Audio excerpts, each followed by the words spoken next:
What's up, guys? What's up? What's up? What's up? Happy Wednesday.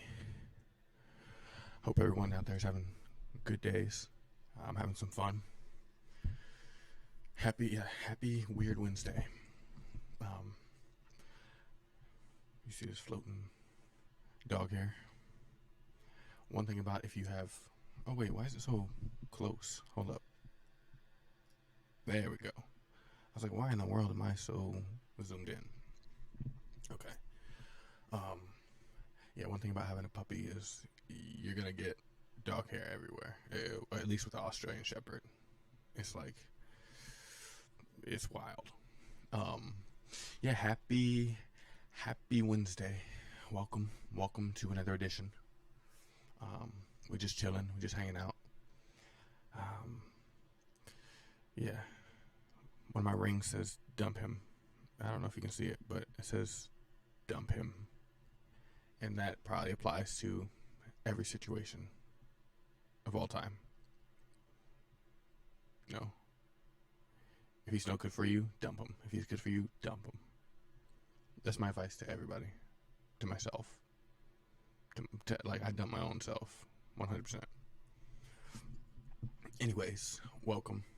I hope everyone's having a lovely Wednesday. I hope whatever you've been up to today has been fun. I hope you're ready to come through and just like chill out for the next few hours and just relax and hang out.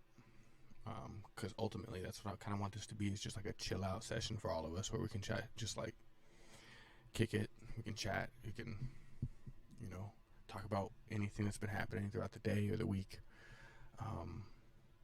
Speaking of, I am on episode 8 of Wedding Impossible, the Korean drama that I'm currently, I don't want to say obsessed with, but it's good. It is one, like, it's one I saw clips of, and honestly, the clips made it look better than it is. Like, the clips, if I just was basing it on the clips, it'd be like a 8 out of 10. But, like, actually watching it and knowing the stuff behind it, it's like a 7 out of 10. Maybe a 6.5 out of 10. But we're actually going to do a ranking. We're going to do some rankings on stream. Should we do it tomorrow? No. Tomorrow, I'm excited for K-Drama Thursday, because tomorrow is going to be ranking like my favorite. We're going to talk about my favorite K-dramas, and we're going to talk about my favorite K-drama actresses. So I'm excited. I'm going to make a little PDF like I did last time. By the way, did anybody like that? Where I was ranking the K-drama male crushes. Was that fun for anybody? Because it was fun for me. So hopefully you guys enjoyed it. But we're going to do part 2 of that tomorrow. And it's going to be all about the ladies. And let me tell you, we're probably going to go on and on. Like, I was trying to, like, hopefully I had enough, like, stuff about the guys. But, like, you're going to see me fangirl over the girls, the K-drama girls. And it's really tough. Like, there are two actresses that are, like, probably, they're fighting, like, for number 1. And I still haven't decided which one is, like, going to take the top spot. So it'll be a game time decision for both of us, for all of us. Like, who takes that top Korean drama actress spot for me. But that's for tomorrow. That's a little teaser. Tomorrow is going to be fun. Tomorrow I'm excited. You can see how excited I'm getting on my face. But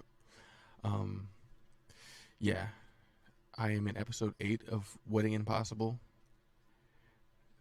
It's pretty good. It's entertaining.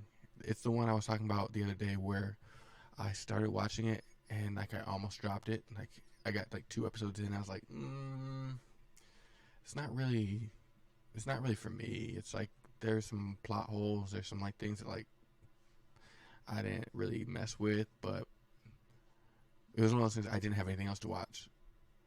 And like I had my plate of food and like my soda, and I was like, I could either spend the next hour trying to find something interesting and not like find anything, so just eat to nothing, which is weird, or just keep watching what I'm in. Like I had already like in my mind had cut it off. I'm like, okay, never gonna watch that again. But I'm glad I did. I'm glad I stuck with it. I'm glad I pushed through the pain because it's pretty good. Like I was thinking it was gonna be like a a 3 or 4 out of 5 or 3 or 4 out of 10, but it's up there with it's like a 6.5 or 7 out of 10, which I'll take. I'll take for a show I'm about to drop. I'll take it. So I've got what 4 episodes left, and it's picking up. It's the main characters. I'm not like I really like her. She's got a cute smile. So she's like they're both pretty good actors, but I don't really like the. I mean, I think it's now everything's like blowing up now, and like it's like a slow burn because everything's about to like hit, and then it's gonna be kind of interesting to see how it shakes out. But I don't like the premise of essentially. So, Wedding Impossible is about a two friends from high school, a girl and a guy, right? And the guy's gay, and he gets picked on in high school, but she kind of protects him. That's how they become friends, and she becomes an actress. He secretly like Korean royalty, more or less. I mean, he's like um, from this like really wealthy, like prominent family, like classic Korean drama, right?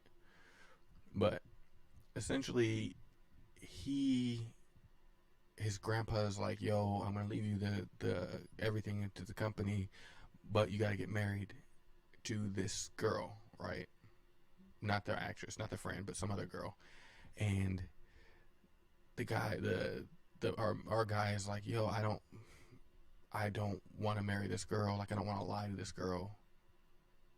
Like, nobody except for our main girl knows he's gay. So she's like his confidant pretty much. And like, he's like, yo, I don't want to marry this girl. I don't want to bring this other girl in. She's going to live her entire life not knowing like what's up. And like, it's going to like, he didn't want to lie to this woman for the rest of her life pretty much. So he's like, no, pop, like, or grandpa, I can't get married. Like, it's not me. It's, I just, and the grandpa's like, well, why not? Like, he doesn't know the reasoning. So he's just like, well, marry this girl or, that's it. That's your only option. And so through a series of events, he ends up asking our actress, main girl, to like pretend to be his wife. That way, at least if he's going to have to get married, he won't be lying to his spouse. She'll already know what he's about, so it's like they'll just be friends, right? Which that's a cool you know he took the lesser of two evils. Like he could have like just came out, but he tried that before and it just like blew up in his face. Like it was not good. Um, Also, I don't know what Korea's stance is on like gay marriage or like any like LGBTQ stuff. Like I don't know. But anyways, so they're planning to get married. She's an actress, so she's like, "Oh, this is the role of my life. Like I was born to play this." And but the wrench in the system is our guy has a little brother. Not a little. He's a younger brother, but he's still like he's like around their same age. Like he's only like a year or two younger than ours. Anyways, that younger brother, our main actress girl, starts falling for the younger brother, and vice versa. And so that's where we're at. That's kind of the situation where you know 7 episodes deep was pretty much him trying to like suss out this girl and figure out like is she good for my brother. But while doing that, he ends up falling in love with her and she falls in love with him, and it's like, so my big thing is like the thing I didn't like and the thing I didn't understand was like why, like the writing about it was weird. Like in my eyes, if a dude, if let's say my brother brings home like a girl he's gonna marry, right? My intention would be to like figure. Yeah, I can see like the aspect of like figuring out why, or if she's good, or like if she's a good person, like if this is a good match. Like, I mean, at the end of the day, it's not my decision. But I guess my intention would be like, hey, are you like my brother's a good dude, so if like you are not, I want to say something to my brother. But in the K drama, they don't go that direction. The younger brother tries to seduce the brother's girl, and I don't know if that was his attempt to figure out if she's good or not. But they never give those vibes. Like it was weird. It was like ambiguous. It was like I didn't understand the motives. Like they kept treating it as if like it was okay that the younger brother was just like trying to seduce the girl or his brother's fiance. Like that's wild to me. Like they didn't fight at all. Like they didn't like throw fisticuffs or anything. He was just like, "Oh, I'm gonna steal your girl to see if she's worthy of you." But then act like he's not actively trying to steal his girl. Like it was weird. So if any of you have seen Wedding Impossible, let me know your thoughts. Like let me know if that's, and maybe I'm reading it wrong. Maybe I'm just like, but like that was my perspective. It's like because I have brothers, and I'm like, if my brother brought home a girl, I would never ever think, oh, let me seduce her to make sure she's good. No, that's so weird. That's problematic. I would never ever. That's not my first. That's not even my 100th option. Um. So yeah, there was just weird motives, I guess, that I couldn't really understand. And I don't even know if it's a cultural thing. I think it was just like the writing was like, why'd you take it there? Why'd you like, you know? It's like everybody just acted like that was okay, but like that was a big plot point for me where I was like, what? Like, why did the brother not get mad? Like the older brother, like the why did he just not like? It was almost like they were treating as if the younger brother already knew his brother was gay, so it was like no big deal that he could like he'd take this girl or like you know seduce the girl because his brother doesn't care at all because he doesn't like women like that. But like he doesn't know that fact, so then it's just I don't know. I don't know. 6.5 out of 10, I think. But it's about to pop off, so maybe that might go up a little late because like in rating, because I think the next episode, um, the younger brother finally finds out his older brother's gay, and so this will be interesting. And our main girl, the actress, she already found, or her two of her family members found out about the fact that the marriage was fake, so that was gonna pop off. So it's getting a little spicy. So I kind of like where it's going. It's you know, it's a good like just thing to have on while you're eating. I don't think it wouldn't be one I recommend. I already know it. Like some of them I'd recommend, like Crash Landing on You. I'd recommend 100%. Encounter I'd recommend 100%. This one, nah, you don't have to watch it. You can skip it. Um, but yeah, so I've been watching quite a bit of that. Oh, and guess what, guys? My passport is shipped. Yes, finally, finally. I am so excited. I'm pumped. It's like now I can actually start like diving into booking things. Like that's what I'm gonna do this weekend is just dive into just booking all my travel stuff, all my trips. Like, my flights, my hotels or Airbnbs, my train ticket, whatever it is. Like it's happening. Like I can't tell you how excited I am for this. Like finally, it was like everything was on hold for so long, and now I get a chance to like move forward, and like now I can actually envision taking the trip. Like it's It's like it was like this month right now was like senior year, where it's like you're just waiting so patiently for graduation, but like it just takes too long, and like you're in it, and you're just like, it's never gonna come. But then it comes, and you're like, I'm free. I can leave Iowa for a month. I can go eat some ramen in Japan. I can go eat some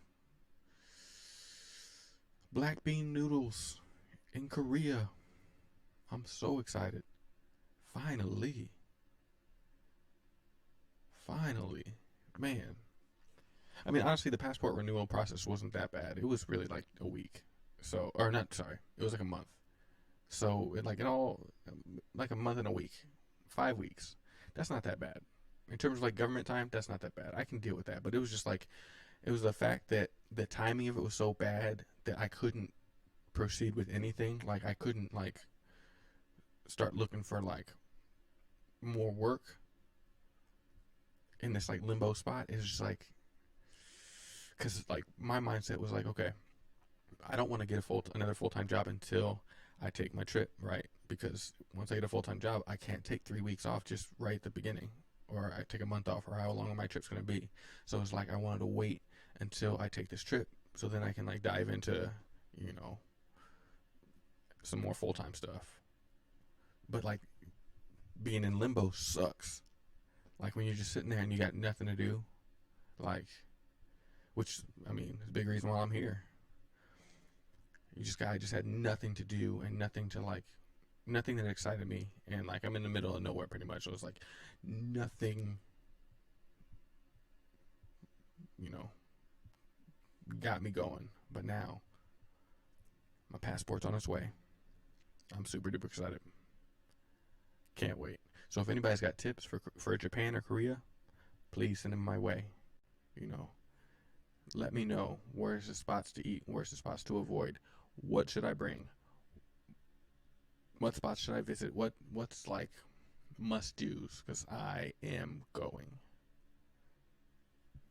Finally, finally, and my brother's birthday's tomorrow.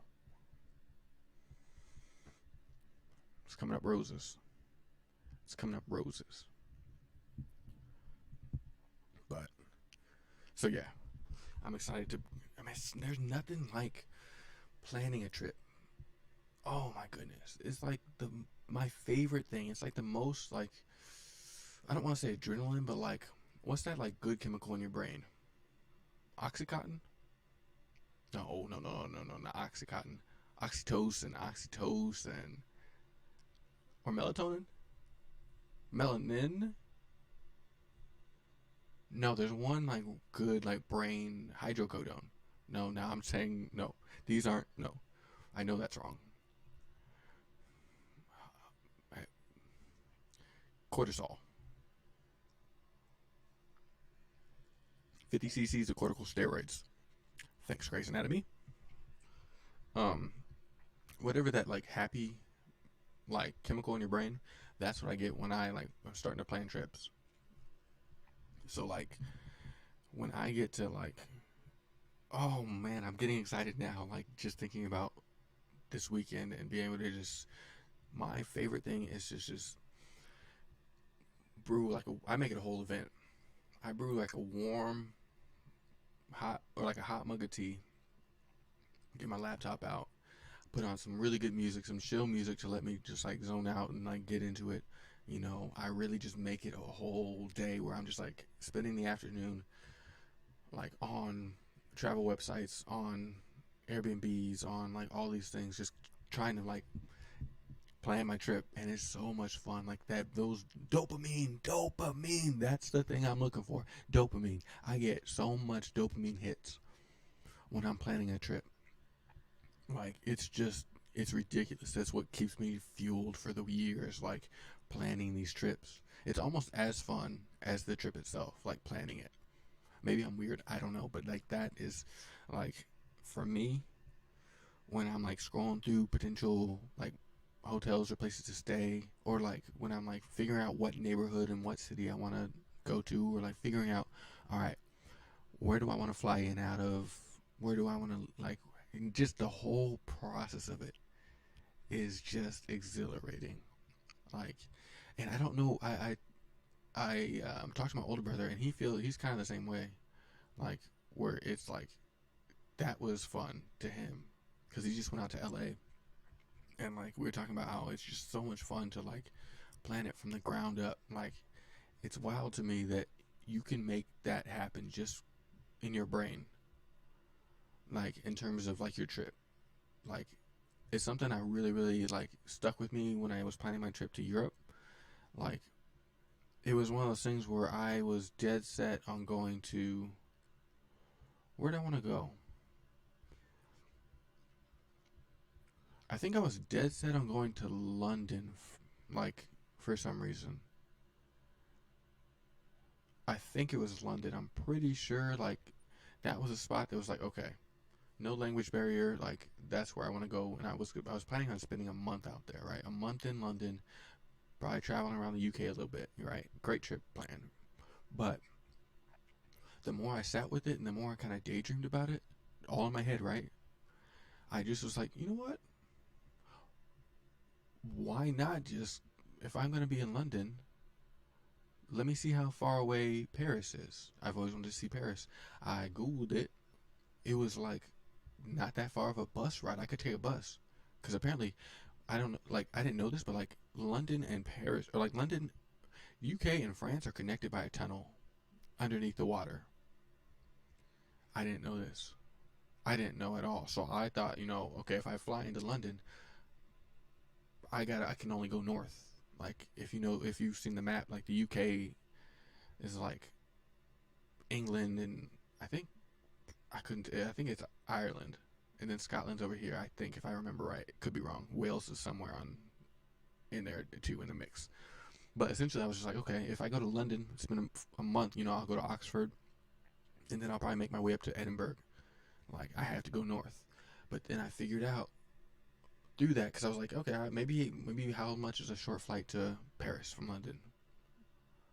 But I found out you could take a bus underneath the water and end up in Paris, like, and it wasn't even that much of a crazy. It wasn't expensive. It was only like I don't know. I can't remember. Maybe 8 hours, something like not ridiculous. And being in a whole new state, or I mean country, why not? And then that kind of opened it up because then I was like, well, I've got a month plan. Do I do 2 weeks in London, 2 weeks in Paris? Well, hold up. I've always wanted to see Rome. How far away is Paris from Rome? Okay. And that goes right through Florence, and I've always wanted to see Florence. So it ended up like I ended up overall staying a week in London, a week in Paris, like 4 or 5 days in Florence, and 10 days in Rome. Like it was a whole month while I was just in Europe, just living my best life. And it was amazing. And looking back, I am so glad that like I did that like mental brain work. Daydreaming is a real skill. Like I think that gets slept on a lot is like daydreaming is powerful. If you take the steps to like make your daydreams come true, it's your brain is like crazy strong. It's wild. It's like as long as you take the steps to make it happen, if it's something you want to do, your brain you can do it. Like if you can dream it, if you can dream it, you can do it. The more you know. I'm gonna get one of those graphics for this eventually. The more you know. I'm talking like 90s NBC graphics. If you know, you know. But yeah, I was just sitting. I remember I was just sitting one day, just thinking, why a month in London? Maybe 3 weeks in London, and maybe a week in Paris. And then that snowballed into like I ended up doing this trip where I just went around. Even though my initial like my initial thought, my initial process, I was just gonna spend an entire month in the UK. But I am so glad that I did the brain work because I ended up not even really enjoying London all that much. Like I like London, but it was like really it was massive, but it just the vibes weren't it. Like it it's a cool city. Don't get me wrong. And now one of these days I'm gonna go through and we're gonna talk all about my London trip, or at least some of the trips. But London was like it was cool to hear. Like the coolest thing about London was being in like this park. It's called Battersea Park, Battersea, and like hearing like sitting in the park in like in the afternoon and hearing British accents everywhere. Like just hearing not now, Ollie. Not now, Ollie. We'll do it later. Later. Like just hearing, Mum, Mum. Oh, please, can we go, Mum? Just accents galore everywhere. Like beautiful, beautiful. Just I love that. I love hearing different accents in different languages. Like it just like excites me. Um, but like in terms of like wanting to spend time there, a week was perfectly fine. Like I would have kicked myself if I would end up staying there a month because like even after 4 or 5 days, I was like, okay. I took a trip down to. I always forget the place, what it's called, but there's this like seaside town that was really cool. It felt like straight out of a movie. I ended up like hanging out in this like old pub with it was like a rainy day too in the ocean. So I was like the ocean, like the fireplace was going. There was accents. There was like these three old men like sitting. They looked like fishermen slash writers. Like I swear to you, they all had plaid on, like plaid jackets with the little patches on the side, like in here. Like you got to be so British to have the patches. You know what I'm talking about? Like that's when you know you've reached peak British is like you got the elbow patches. But they were all wearing plaid. They were like talk. I saved on my old phone. I had a voice memo, and I'm mad. I don't know if I have it anywhere, but I honestly just like set my phone on and just like let it record the sounds of the room. Um, and like so I could and I listened to it way after, and I could hear like kind of their chatter in the back, and like just hearing their accents. It was so cool. It was like straight out of like a novel or something. Like I can't remember what that city was called or that town, but it's like just it's south of London, and it's like a popular like tourist destination. Um, if I think of it, actually, you know what? I am so curious. I am so curious. I can't remember what it's called. Um, UK map. Ooh, that doesn't help. Ooh, nope. Question: why are maps? Hey, yo, the audio kind of off today. Oh, dang it. Let me see what's up. Good, I appreciate you. Let me see what's up.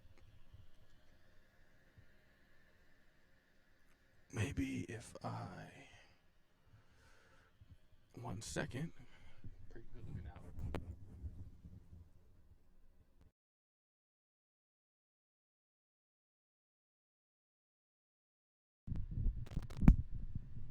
All right. Hopefully it sounds a little better now. What's up, Suppress? What you up to? Better now? Oh, sweet. I appreciate you. Okay. Let's see. South of London, Brighton. I was in Brighton, which is I don't know, maybe like a hour away from London. And I was sitting there in that cafe with the, you know, British people. I had tea. I had English tea. Watching YouTube. Bad. Anything fun? I was just watching. I don't know if you watched any streamers on YouTube, but I was watching Foosley, and she was doing some like variety stuff. It was hilarious. Not yet. No, I got you. I got you. Um, Also, I was thinking about like last night before I was falling asleep, I was thinking about like climbing and slicing my finger like that. That stuck with me. Um, so thanks for that. Thanks for the story time yesterday. That was cool. But so I was in Brighton, like super British, super like seaside town. It felt straight out of like a PBS show or something like that. It was really cool. But like I said, after like 4 or 5 days in London, I was like, this ain't really. I was just getting antsy. So I'm so glad that I like thought about doing something different, and I ended up loving Paris. Like Paris is like my favorite place on earth now. It's like, um, no problem. Yeah. Um, we're just talking about travel right now because my passport came, so or is coming. So I'm getting excited about planning trips. Um, but so yeah, it's one of those where I was like dead set on just doing UK for a month, but I'm so glad I didn't because I ended up going to Paris and loving it. Like that immediately was more fun to me than London, and then I ended up in Florence, which was chill. It was like a nice little like respite from traveling because it's so tiny and safe, or at least it felt that way. And then I got you, Dad. Bet. Okay. No. Perfect. I do the same thing. Um, but and then spending 10 days in Rome, like Rome was a dream too. Rome was one of those like I am so glad I saw it, and it was like the perfect amount of time, perfect trip that like I honestly don't know if I'll go back because it was like that good. It was like I ate everything I wanted to eat, saw everything I wanted to see. The feeling I took the trains, like something cool about taking a train in Italy is just like it's just so cool. You seeing like trees that don't look familiar to you, like especially if you go in the summertime, you getting like the sunlight and you getting like the warmth, and it's just so cool. But even in Rome, I was like after day 5 or day 6, I was like, okay, I gotta take a day trip. I gotta go see the ocean. So I ended up 2 days in a row going west to the beach there. They got a beach town, and that was really cool too. Except it made me feel lonely because it's like, for some reason, when you go to the ocean in a different country, I don't know why it feels sad, but it feels sad. Like I wasn't prepared for it. It was like I think it was because I knew full well that like nobody knew, or like everyone else is speaking an entirely different language. Like, and my Italian is not good. Like I don't know much more than like ordering a cappuccino. And it's like something about like being in a park is cool. It's like comfy, but like being at the ocean was sad for some reason. I don't know why. But so it's like one of those things. I am so glad that I'm so glad that I kind of thought, like I used my brain to think about something and like I made it happen. And that's, I guess, the point is like it's wild that you can just like, okay, I want to take this trip for a week. And then you start thinking, okay, where do I want to go? How would I get there? All these things that like it seems normal. It seems like, yeah, of course, but you could really do it if you made it. Like if you wanted it bad enough, you could just make it happen. And then you just one day you're waking up and you're in London, or you're just waking up and you're in Paris. Like that's wild. Just because you thought something and you made it happen, like that's cool to me. That's so cool.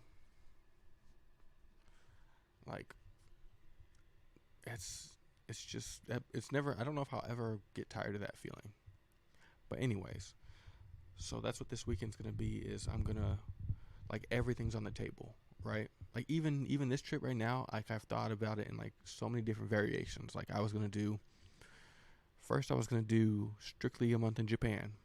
Then I was gonna do strictly a month in Korea. Then I was gonna do like 2 weeks in Japan, 2 weeks in Korea, a week in Taipei. Then I was gonna do 2 weeks in Korea, 3 weeks in Vietnam. it was just like I was all over the place. Where it's like all these places I wanted to see, they're so close to each other. It's like, why not hit them up while I'm there? But what I eventually decided on doing was doing 10 days in Japan and 2 weeks in Korea. Because Korea is like the main spot. Like I've said before, Korea is the spot that, like, if I don't go in my lifetime, I'm gonna regret it more so than any other place. So Korea is a must. But then Japan's also another place I want to see. Like, that's 1 and 2 right there for me. Korea and then Japan. Like, I really, really, really want to see something like, I want to see Tokyo. And I want to see the lights, and I want to see the massive, like, everything. And I want to be on a quiet train, and I want to, like, check out the 7-Elevens or the Lawsons. Like, you know, all these things that, like, I've only seen in, like, travel shows or anime or, you know, J-dramas. So it's like, and the reason I was hesitant on Japan at first was just because, like, I wanted to make it its own trip. I wanted to do, you know, a full month in Japan and just go hit up Osaka and Kyoto and Sapporo and all these places in Japan. But then I started figuring, okay, if I actually go to Korea, like, and then Vietnam, it's like the chances of me going back to Japan within the next 5 years are real low. Because, like, if I do, like, Asia, then after Asia, I want to do, like, South America. So then by the time I make my way back up to, like, really, really focusing on Japan would be, you know, 5-10 years down the road. And it's like, I thought about it and I was like, I would much rather go to Japan than Vietnam if that's the case. Like, I want to see both. But if I can't return to one of those places for 10 years, I got to see Japan. 100%. 100%. So, passport is coming. As soon as it's in my hands, I am booking everything. And I'm taking this trip. And hopefully I get to take you guys with me. Because I think that'd be fun to do a few live streams from Japan and a few live streams from Korea. Like, and it's like, I've never been there before. And I'm going to be solo traveling. So that'd be kind of a cool dynamic too. And, like, I've got all these tattoos. It's like, it'd just be kind of cool, you know, one of those things. If, like, I could do it, you could do it. Like, I don't speak Japanese. I don't speak Korean. Like, I know phrases, like how to say thank you and hello. But, like, so let me know if that's something you guys would like to see. Is, like, if I stream some of for some portions of when I'm over there. It won't be the whole thing because I very much, like, kind of get lost in the trip itself and just want to enjoy as much of it as I can. But, like, if you guys would want to see some of my time over there, I'll stream some of it. Maybe a few hours here and there and take you with me while I get food or things like that. I don't know. Just thinking out loud. But so yeah, that was the big news for today. I really was thinking about playing some more Alan Wake today, but I think we're gonna save Alan Wake for Friday. I think I've decided that it's just, I don't know. I like yapping. I really like yapping. It's so much fun, you know. I went back and rewatched some of the stuff I was saying about Taylor Swift, and like I said, most everything I say is just jokes. So it's like you can't take anything too seriously, but I was laughing at some of the stuff that I was saying about Taylor Swift. And I don't know if is that an ego thing for me to laugh at my own jokes, but, like, some of those were hitting. I was like, dang. This dude don't really mess with Taylor Swift. And it's like, she's releasing her album in, like, 2 days, and I'm like, ooh. And I already had to unfollow some people on Insta because they kept posting about it, and I was like, I ain't trying to see this girl's face nowhere. Like, no Swifties allowed. I'm just kidding. If you like Taylor Swift, do you? Like, I don't care. Like, do you? But just don't bring it here. No links to her albums or links to her videos. Like, it's gotten to the point where like I can like read random lyrics and like I can almost tell if it's her because I'm like I don't like that. Um, but no, I'm done. I'm done. I'm done. I'm done with T Swift talk. Um, Actually, what I really want to talk today about was music. I wanted to get into some music because I'm curious. Like, that's one of my biggest interests is music, and I wanted to see like what everyone like listened to. You know, because like I feel like that's the quickest, not the quickest, but like a good way to get to know somebody. It's like, hey, what's your playlist? Like, what's on your what have you been listening to lately? You know, what songs are you into? What genres? Like, what do you like to listen to? Me, I know I hit the cliche. Like, I listen to everything, and I know that's cliche, but I really do. The only thing I don't touch is like real heavy EDM. Like, I can do EDM. Like, I don't mind it. It's not like my go-to. Like, I'm not like a, you know, I don't know DJs. I don't know like famous DJs. Like, I think Alesso's one, and that's it. Oh, Skrillex, but like Skrillex doesn't make music I like. Like, that's kind of like too much. Like, if there's like more than like 4 or 5 lasers at your show, like I just it's a little too much for me. But I like that people like that's the thing. I will never knock on your taste in music except for Taylor Swift because I've been burned by Swifties too many times. But yeah, like some like it's the furthest I can go EDM wise is like I really like Porter Robinson, and I really like I don't know how to pronounce his name, Madion. I think it's Madion. Like, I love his stuff. It's so good. But that's like as far as I can go. Like, I just can't. I can't. It just some of it is just too much for me. But that's about the only thing I don't touch. Everything else, man, everything else on the table. I'm talking country. I'm talking rap. I'm talking jazz. I'm talking blues. I'm talking classical. I love me some classical. I love me some Chopin. I love me some Brahms. I love me some Schubert. You hit me with a rainy day and some Schubert? My body is about to leave my own, like my spirit's about to leave my own body at that point. Some Gabrielle Fauré? Are you serious? Man. Although I don't like Beethoven. And I don't like Bach. Like, I don't like anything with a harpsichord. If you got a harpsichord in it, I'm not about it. I don't know why I don't mess with that I don't like that sound of that. Me. It's just no. It's not for me. Um but essentially anything after like the 1800s classically I'm into. Um Countries on the table. I don't care if it's modern country. I know modern country gets like a big old like people hate modern country. But I feel like everyone has hated modern country since the 60s. Like each generation is like, "Oh, modern country's gross."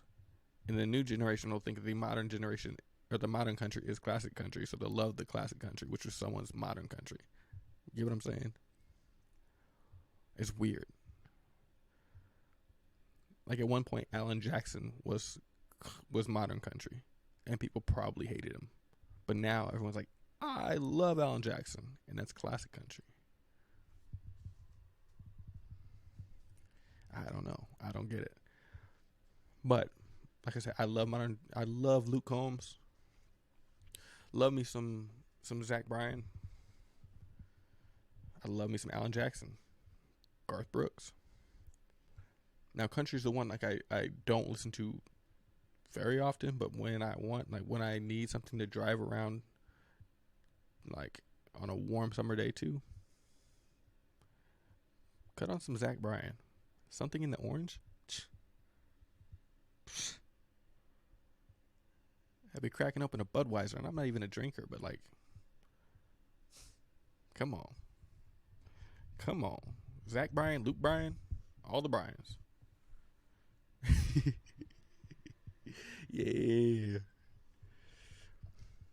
Like I just something about country I really enjoy, and I know a lot of people hate country, and that's fine. Like, but I am a fan. But my go tos are like folk. I love me some folk. I love me some hip hop. I love me some pop. I'm not gonna lie. I love a good pop song. Like Harry Styles. Love me some Harry Styles. I never gave country a chance. I get it. What do you listen to? Is there any like what do you like to listen to?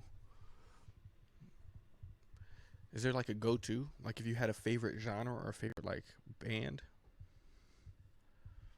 Um, like country's one of those where it's like I get it. I get it why people always are like I listen to everything but country. Like I understand. It's just something about it. Sometimes it just feels good. It feels good. Mostly rap. Okay. Okay, see. Now we're talking. Like I love me some rap. I'm a big fan of well my favorite rapper is Lupe Fiasco, but I love anything J. Cole does. Anything it's kind of the timing's right now because Kendrick and Drake are having the whole feud and all that. I like some of Kendrick's stuff. I like Drake. I'm more of like an Isaiah Rashad kind of dude. Schoolboy Q. But then again, I love Lil Baby. I love Lil Durk. Love Meek Mill. Meek Mill is Meek Mill. I think is underrated. Meek Mill is fantastic. My dual combo is XXX Tentacion and Juice World. Yo, okay. XXX. It's so wild that you said it because I actually made an album kind of after I was listening to XXX for like a minute. Like I was listening to him like quite heavily, like one summer. Um, 10 shots to the brain, come save me. Oh, like XX. Like I didn't listen to him when he was alive, but like I started bumping him after that, and I was like, whoa, this dude is interesting. Like this dude got some stuff to say, and so I played him heavy, and yeah, he inspired one of my albums actually. Like I don't know like him as a person. I read some of his stuff. Like him as a person, I don't know if I would have got along with. Like he got some questionable morals, but like the music he made, I really really enjoyed it. So yeah, one of my one of the projects I worked on was like based a lot on his stuff. Rest in peace though. Yeah, 100%. Both of them. Juice World. Juice World's one I have not got into. Like I don't know. It's his sound where it's like I get that he's like he's got talent, but like I just like that's on like a path like I just never really vibed with, and I don't know why. Like Juice World, I've been trying to get in. Like, do you have any songs? He's the best freestyler.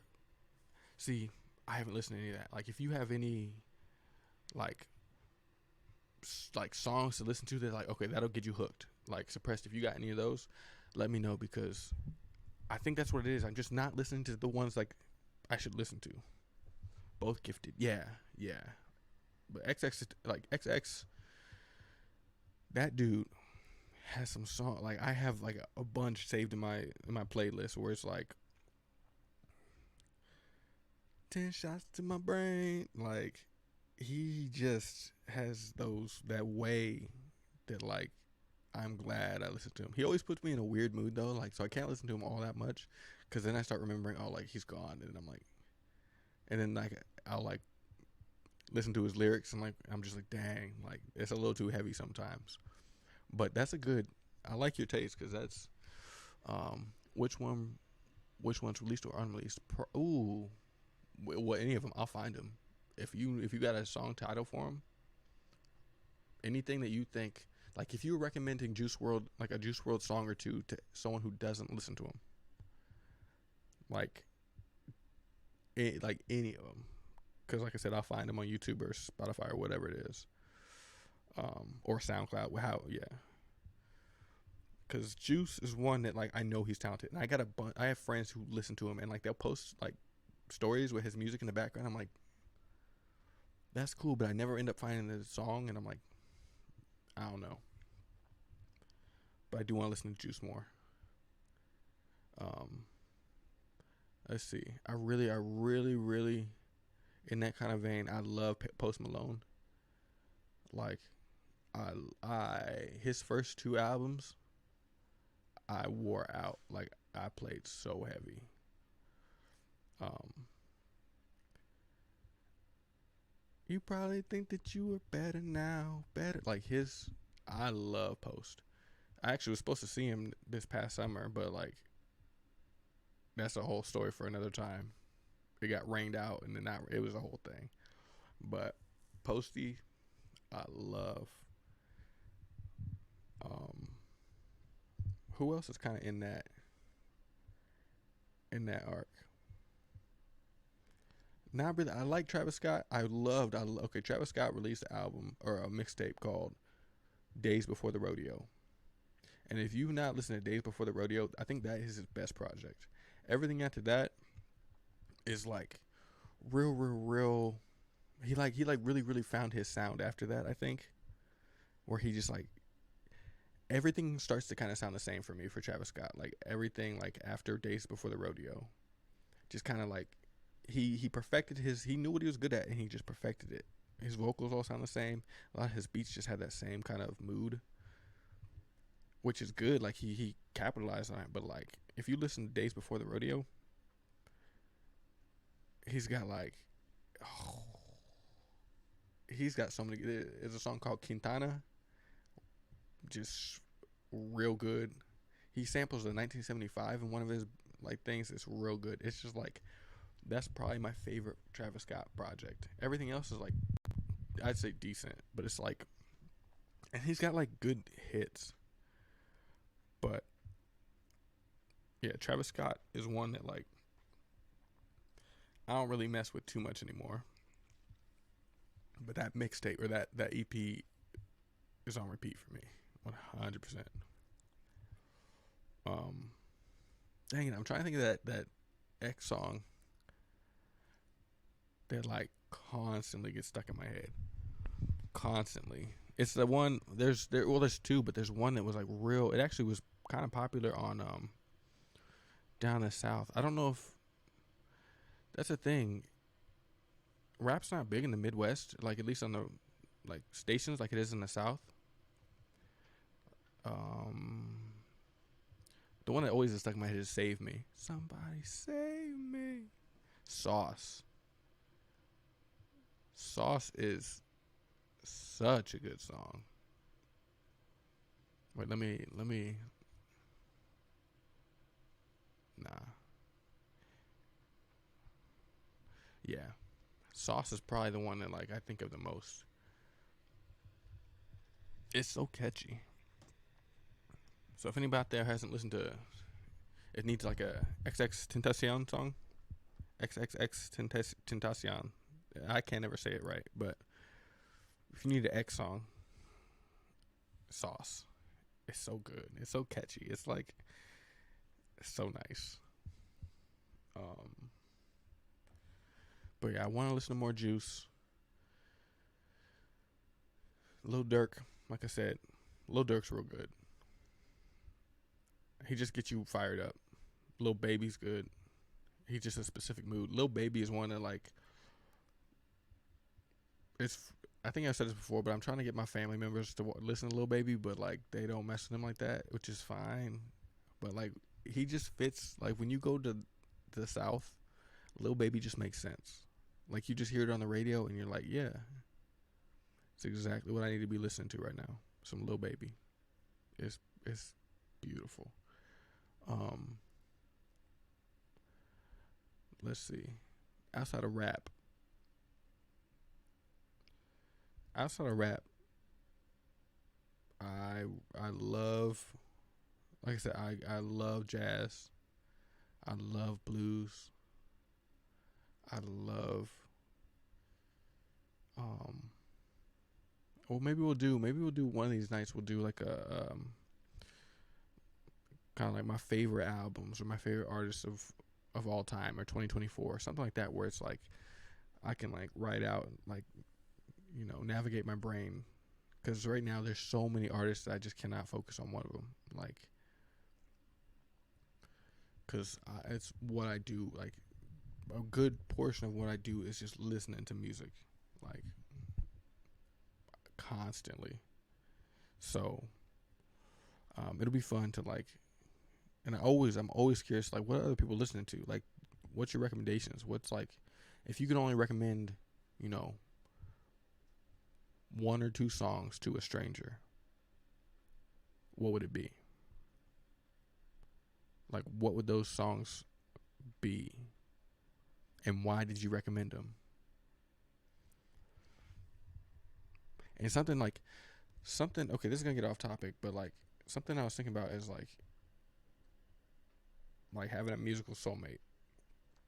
Like, cause I was seeing these clips of like Nick and Nora, Nick and Nora's Infinite Playlist, which I've only seen one time, but I need to watch again because I remember really really liking that movie. But essentially in the movie, I think Nick and Nora are the two people, right? So Nick meets Nora, and like Nora has the exact same music taste as him, pretty much, and he like falls for her, and like that would be me 100%. If I met someone, like I have yet to meet someone who has like even similar. Well, I can meet people who have like some aspects of my music taste, right?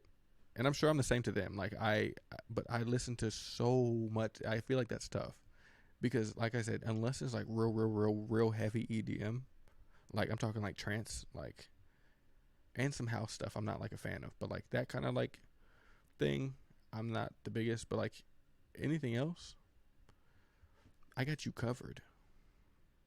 I listen to like Korean ballads. I listen to Japanese hyperpop. I listen to shoegaze. I listen to like German rock. It don't matter. I listen to Chilean hip hop. Like it don't matter. I will listen to it. If it's good, I will I will play it. So like it's hard for me to believe that like, but I just don't find people who listen to like the same kind of stuff that I do often. Like, and if they do, they always listen to like one little part. Like like they'll be really heavy into Zach Bryan or Coulter Wall, and they'll like that's what they like, and I can connect with them on that. But then as soon as I'm like, hey, have you listened to like, Laney, or have you listened to like The Cure, and like so maybe my music taste is too eclectic to like find a musical soulmate. Um, Even with like pop punk, like I love me some pop punk. I love me like Neck Deep and like The Story So Far and Hot Mulligan. Like that is such a you know big part of my music taste. And like even then, I've only found one person in my regular life who like really loves it as much as me, and she turned out to be a Swiftie. So like I got burned. That's another reason I got burned. That's another reason me and the Swifties don't get along. Is like that one hurt. To like feel like I was about to connect with someone who liked pop punk, only to learn later on that they secretly are a Swiftie. That one hurt. But no, it's just one of those like I would absolutely love to find someone who like shared a similar music taste in terms of like you know, someone I'm romantically interested in. But I don't know. I don't know if Nick's ever gonna find his Nora in this situation. Like, I don't know. I just listen to too much music. I'm sure somebody out there. I'm sure somebody out there does. Like, cause like, if you listen to my playlists or like my liked songs, I kid you not, it is 100% like what I just described. You know, it'd be Portuguese like it'd be Portuguese rock, immediately followed by Rachmaninoff, immediately followed by like some Muddy Waters, like 1950s blues, followed by some big band from the 40s, followed by Kanye West, followed by Janis Joplin, followed by Sheryl Crow, followed by Oasis. You're like, it don't make sense a lot of times, but I love it all. Like, it just all makes sense in my brain when I'm listening to it. So maybe I just have too many high hopes for like a musical soulmate. But you never know. You never know.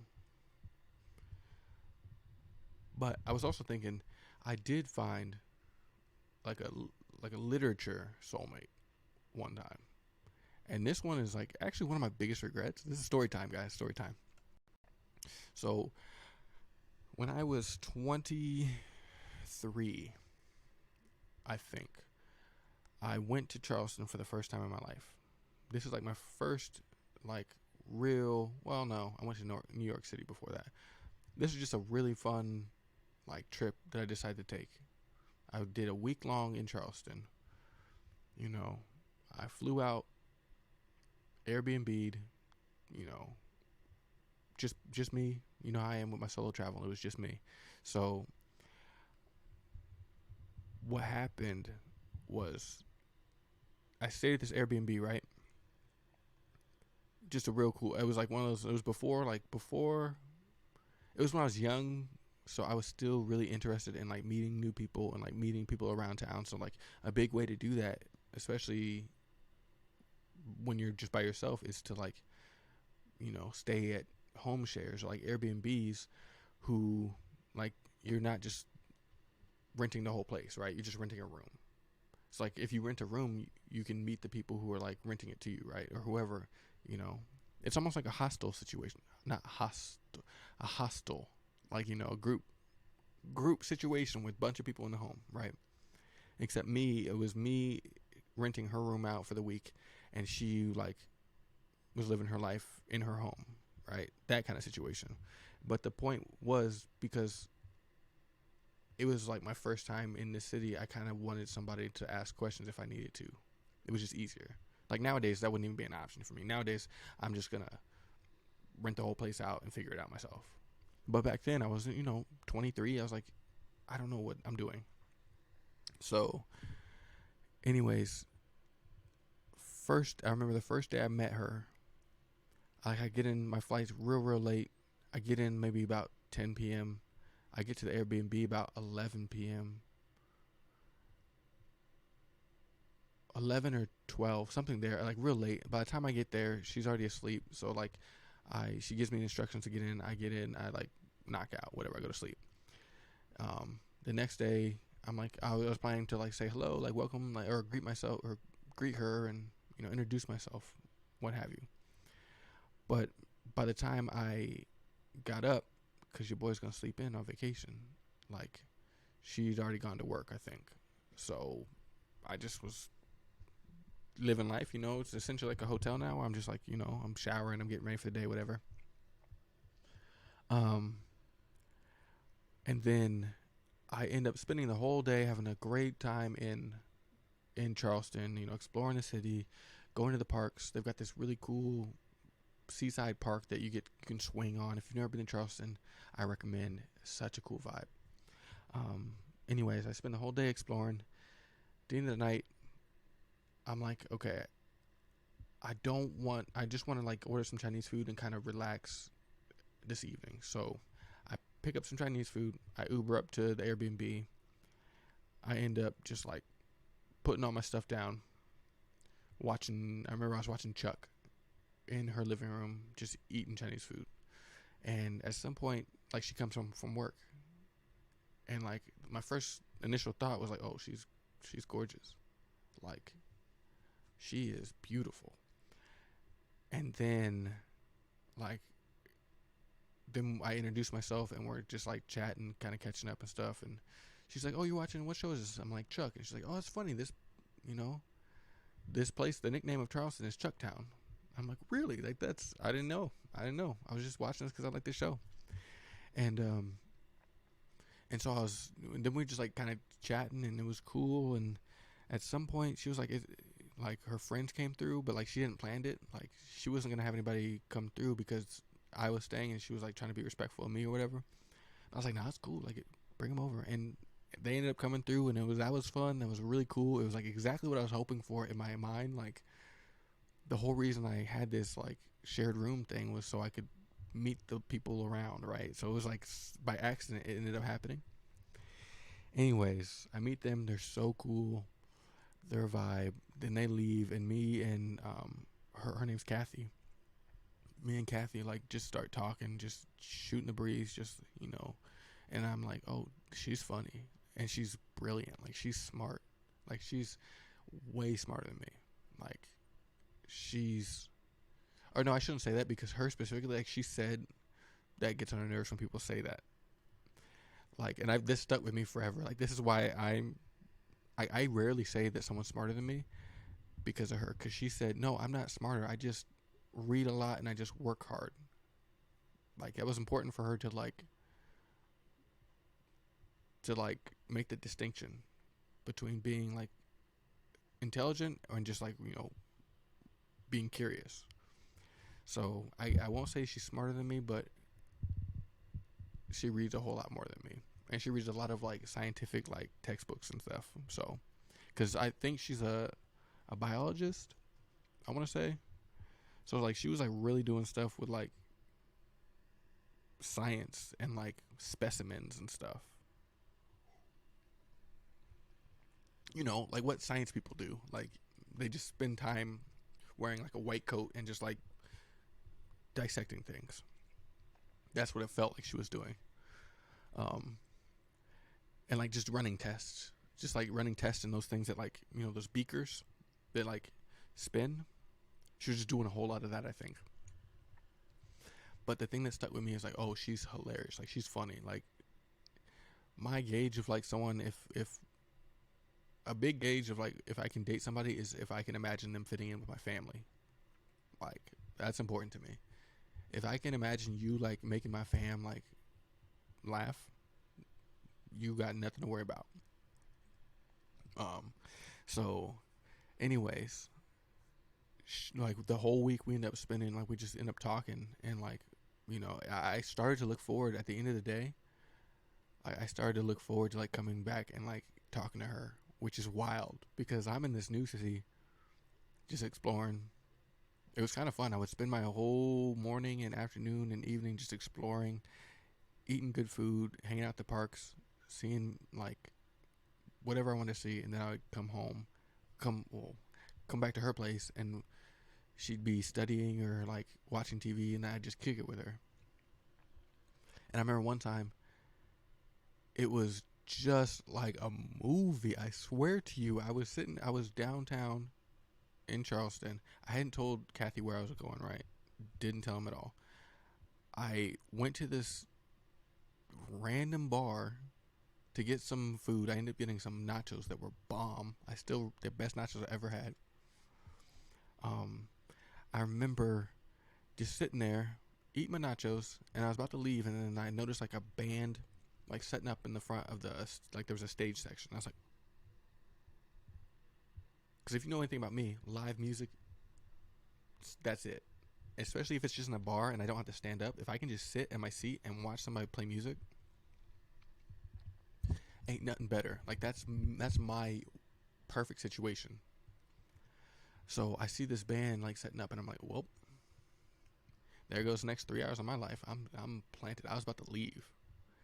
So I was like, ended up sitting there, finished my nachos, maybe ordered like a beer or like, you know, whatever I was drinking at the time. And then all of a sudden, like, eventually, at some point, I look up and I see Kathy and the friends that she had, like, introduced me to, like, a few nights prior, just, like, coming in. And I'm like, because they're like, and if you've never been to Charleston, it's big enough to where it's like, there are enough bars that, like, this is not, this, it felt like a movie. Like, it felt like one of the best coincidences because it's like, what are the odds? So anyway, they come in. I'm like, yo, what's up, guys? Like, this is so cool. They like join my table. Like, the music is playing.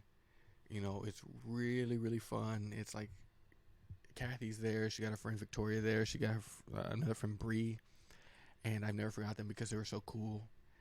And it was just so much fun. It was like one of those like, it didn't feel like me. Like in all my travel, usually I'm just by myself.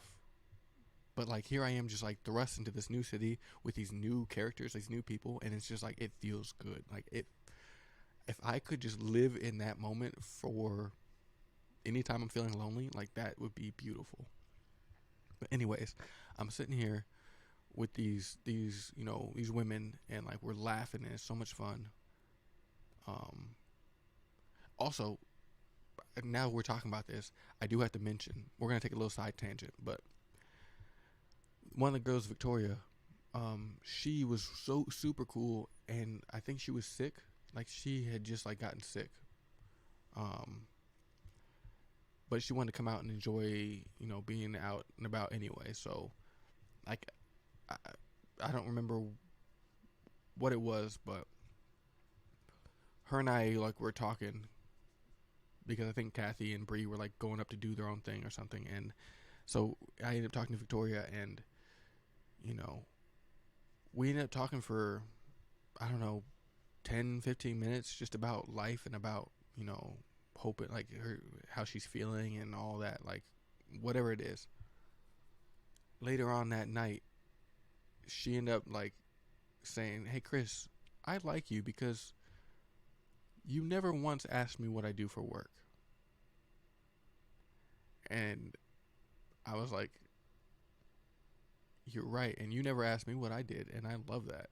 Like I didn't like consciously think about it, but like she made it known, and like that has stayed with me to this day. Like so, Victoria, if you ever see this, your words hit me to my core. Where now I purposely don't ask people what they're doing or like what they do for work, like because I figure if they love it enough, they'll tell me, and if not, we'll actually talk about things we want to talk about.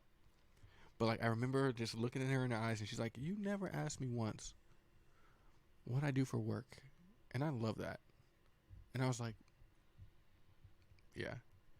It was wild. It was something like out of, I swear it felt like a movie because it was like I was just hitting it off and felt so at home with these people that I had just met this week, like, you know, 3 or 4 days prior. So, anyways, they ended up taking me to this chicken sandwich spot called Callie's Biscuits that was delicious, amazing. Honey chicken biscuits, delicious. Um, we ended up like getting back to Kathy's place at like, I don't know, late, like midnight, 1 a.m., something like that. And then we ended up like chatting some more. And throughout that week, I learned like I learned that she was like my literary soulmate. Like all the books that she read were the same books that I loved. You know, her favorite books were my favorite books. The books she wanted to read were the books I wanted to read. It was like it blew my mind, and it was one of those things where like I was so young that I didn't realize the weight of that. Like I didn't realize, you know, that that's rare. Like I just thought, oh, you know, I'm gonna meet several people who share the same ideas about books as I do. I was so wrong. I wish I could go back. That's one thing I wish I could go back and change. Like I've always felt like it's okay to have regrets. And that's something I regret. Is like I wish I would have gone back, or I wish at the time I would have just like, you know, appreciated that more. Because I was just like, we were just talking about books. We were talking about Vonnegut. We were talking about Bukowski. I remember she said, it was funny at the time, I was more of a Vonnegut fan, and she was a Bukowski, like she loved Bukowski, and I was like, no, Bukowski is way too dirty for me. He's like a dirty old grandpa, and I'm like, and I wasn't really vibing with that at the time. And she was like, you know what? But that's exactly why I like him. And I was like, so then I read some Bukowski later on, like years later, and she was so right. Like that's his thing. That's the charm of it. That's why it makes it interesting. So Kathy, you were right about Bukowski. Um, but like she, all these, like we just were so in sync with the books. I've never met anybody before or since that like shared the same mentality. Like it was so cool. I would like, she had bookshelves like strewn about her like place, and I would just like browse through some of her bookshelves, and they were all just titles either that I loved or wanted to read or have already read. Like it was wild. It was like you take her brain, her book brain, put it on a table. You take my book brain, put it on a table, almost identical. Like she was my Nick and Nora in terms of books. And we ended up having some really, really good discussions about just books and life.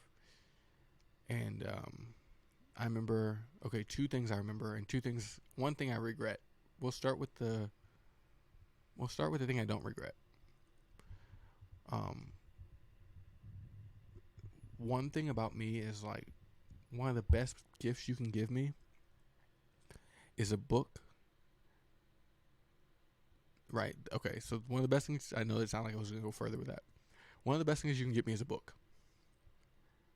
But even better than that, like to make the cherry on top, is if you write on the inside of the book like a note to me or like something, inscribed to me. Like that to me is peak friendship, peak romance, peak anything. Like that's the best kind of gift you can give me. And even at 23 years old, that's what I thought, like that's what I love to receive. And I don't know why, I just knew it in my bones. I never asked her this. We never even talked about giving gifts. But like I wanted to do something that like to thank her for, she was such a good host. Like I said, she made me feel so at home, so comfortable. Like it was the wildest thing, because if you know me, I don't feel comfortable around most people unless it's my family. Like I don't feel comfortable in the same space. Like I've always said this, but like my peak comfort level is always by myself. If I have another person in the room with me, the comfort level goes down. It's just who I am. It's just like naturally, like I can feel it, But like with her, I was just laying on her couch reading while she was I remember she was in the kitchen, like doing some dishes. She was humming like a song, and I was reading on her couch. And mind you, I'd only been in here for like 5 days, right? So like I had no business being as comfortable as I was, but like she made it that way. I was hearing her like singing, and I was like, this is so comfortable. Like I'd never been that comfortable around someone else in my life, especially someone I was attracted to. Like this was like mind blowing to me, but I was just so young. I was 23. I was like, I didn't know the gravity of this, right? If only I knew. Right? So it's like, anyways, I wanted to thank her for like making me feel comfortable and at home, and like just being such a, like she showed me like really good places to eat. She introduced me to her friends. We spent several nights just like, she was the trip pretty much. She made my trip what it was. So I wanted to get her something that like really said thank you. And like it was something I knew instinctively without even asking, because I knew she would be like me. I went to the bookstore on my like one of my last days there. Went to the bookstore. We had talked about this book, Sirens of Titan by Kurt Vonnegut, and she'd always want to read Sirens of Titan. We had talked about that, so I was like, okay, bet. if you remember from the other day, one of my best, how I give gifts is like I listen to what you say, I log it in my brain, I get it for you like later on. So that's exactly what I did. I went to the bookstore, got her Sirens of Titan, and then on the inside, like I inscribed, I wrote a note to her, like something, I don't know what it was. It was something along the like, hey, thank you for like an amazing week. Thank you for making me feel so comfortable. You know, yada yada yada. You're like, you made my trip amazing, or something along those lines, but much more eloquent. Um, and I ended up giving it to her, and she was like, this is like the best gift I've ever got. Or like, she was like so appreciative of it. She was like, she told me like one of my favorite gifts to get is like a book with inscription in it. And I was like, I knew it without knowing it. Like I knew it. It was like one of those things, like we were so similar in that aspect. I knew that she would love it. And we didn't even talk about it. Like she literally said before I even she said one of my favorite things to get is an inscribed book. And I was like, straight out my brain. But then this brings me to my regret. So, like my last night there, right? My last night there, I'm on her couch no, I'm just reading. I'm on her couch reading. I'm like showered. I'm like getting ready for bed. I'm winding down, I'm wearing my t-shirt and shorts, whatever. I don't know why I included my attire, but it paints the picture, I think. Anyway, she's upstairs. I think she's studying. All of a sudden I hear Strangers in the Night playing. Now I'm 23 years old, but I know this song, Strangers in the Night. Strangers in the Night, I think it's Frank Sinatra. I think. But essentially, if you don't know the song Strangers in the Night, it's like exactly that. It's like, okay, we don't know each other all that well, but we're gonna come together in the nighttime. You know what I'm saying? It's essentially, if T-Pain made a song in the 50s, that would be Strangers in the Night. Like it's like, and she was playing it loud too. It's like she was playing music, but like this was the only song that like was at a decibel level where like I could like really hear the lyrics. Like that should have been obvious to me. I was like, why is this song so loud? And then I started listening. I was like, Strangers in the Night. But then being 23, I didn't like, I connected it in the time, but then I was like so worried. I was just like, I overcooked the situation. And I'm not much of an overthinker, but like in that situation, I was just like, okay, follow me here. I'm a 20-year-old man, right? Staying with this 20-year-old woman. But I'm in her home, in her safe space, right? If I read this right, and she played Strangers in the Night as a cue for me to come up and join her, that could be premium fun, right? If you get what I mean. Like, premium fun. But if I read this wrong, and I go up there, and she just wants to continue being strangers, and it's just nighttime. Like, it's strangers and the night. Like, see where I'm coming from? It's like, that's not good. Like, now I'm just a grown man in a woman's home. So, like, that was going in my mind. I was like, first things first, like, I don't want to make her feel uncomfortable. Like, if I read, if there, it was the fact that there was like a 5% chance or like a 2% chance that the song just came on.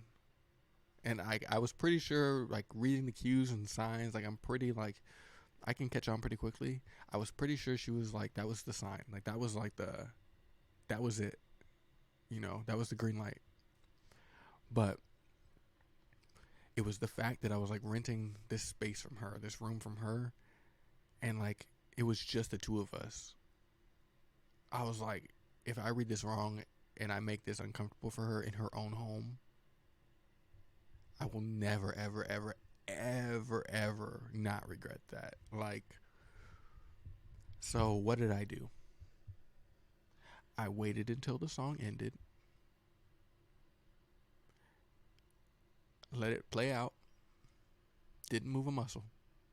Kept my ears always on alert though, kept my ears up for any kind of anything. Any my name being yelled, hey Chris, can you come up here?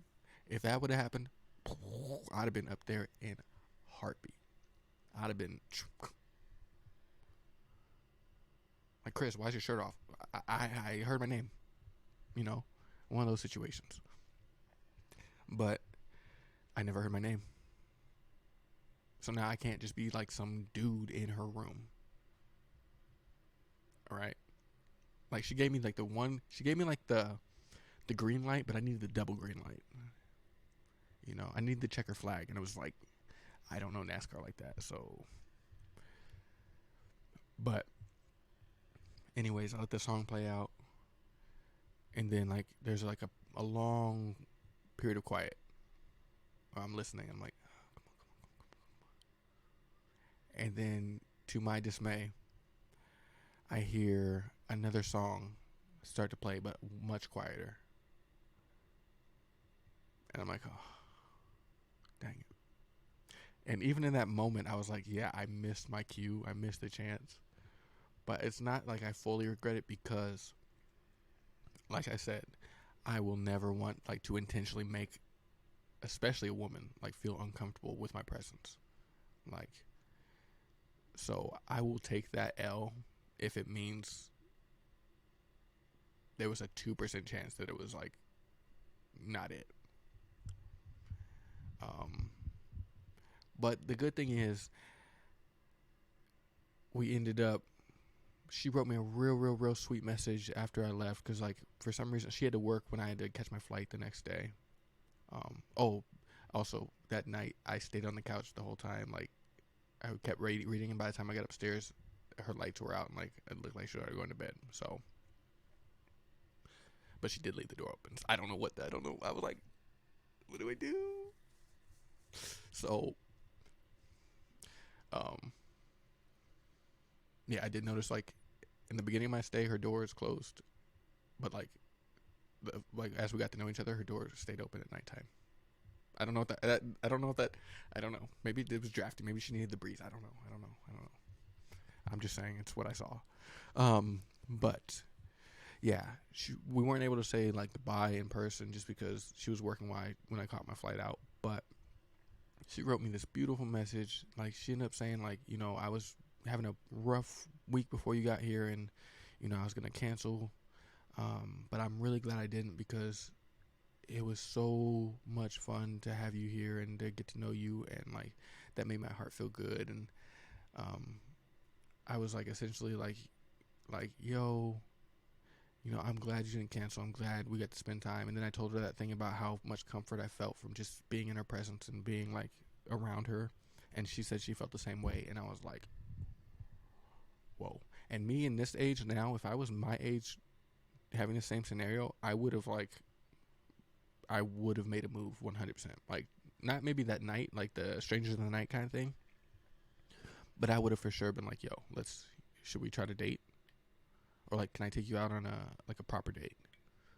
1000%. Because now what I know, that's like not a one that got away situation, but like, bro, she liked all the books that I liked. Like, all of them. Or like, she would recommend me books that like I should read, and I've read them since, and I love them. Like, I read Bukowski because of her, and I enjoyed it. That's wild. But we did end up being like, what's the word? Pen pals? What's the word where like you write to somebody and they're in jail? But in this case, there was no jail. It was just two people inside their homes, like writing to each other. Is there a word for that? Like friends, I think. I don't know. But we ended up like just being pen pals, and which is cool too. It was like wild. Like she's such a thinker. Like it makes sense why she's in the sciences, because like she can form words so well. And like I remember we would like just have these massive emails to each other. Like it was like we were going through email, so like we would have like you know entire pages of just back and forth, like talking about our thoughts on life and Christianity and existence and music and just things like wild stuff, like the real stuff about life. And like the thing is, like, since I know her and I met her, like I really respected her like viewpoint. Like it's different. It's different. Like if you don't know somebody and they like you start talking about like existentialism, and you're like, okay, like I agree with you here, I don't agree with you there. All like you don't, but like when it's somebody you've already met and you know kind of their character and their makeup and their like mood and vibe, it like means more. So that's where I was at. And anyways, she ended up moving, I think, to Georgia, and I think she either got married or like was really serious about somebody.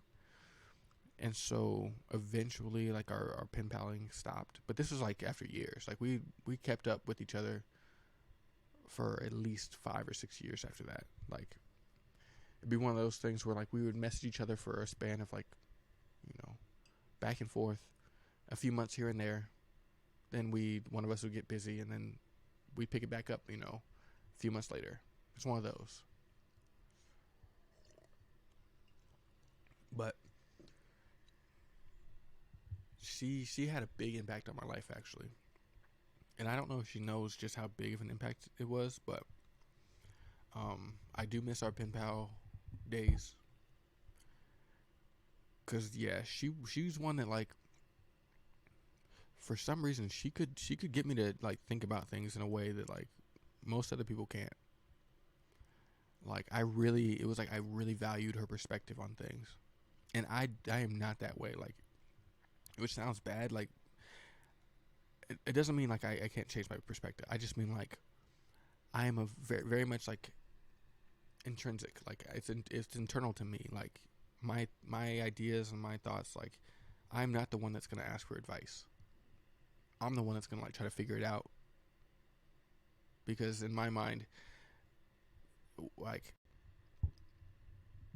it's tough for me to ask advice because no one has lived the exact same thing that I have, or like no one has the same viewpoint, or like no one has the same motivations. Like even if you have my best interest at heart, you don't know. You're not me. So why am I gonna ask you, right? Like I may ask your opinion on things, but like I'm not gonna ask you how I should do something in terms of my life. But like her, it's different. Her, I would legitimately ask it and then be curious of what she would say, and like maybe even take that in and adopt it. And she's one of the very very very few people like that's not family that I would actually listen to like that. Because yeah, I don't ask for advice. I don't want it. But like her, I would listen to it. She's just that kind of like she's one of those. Did I drop the ball? Did I drop the ball on that, guys? I'm pretty sure I did. I'm pretty sure I did. Suppressed. Finally got the Juice World list. Okay, perfect. Scared of love. Empty conversations. Already dead. Burn my life in a nutshell. Sometimes glowed up. Perfect. Perfect. Suppressed. That is. Yeah, let me save that. Because that is perfect. I'm going to listen to those probably at the gym tomorrow. Yeah.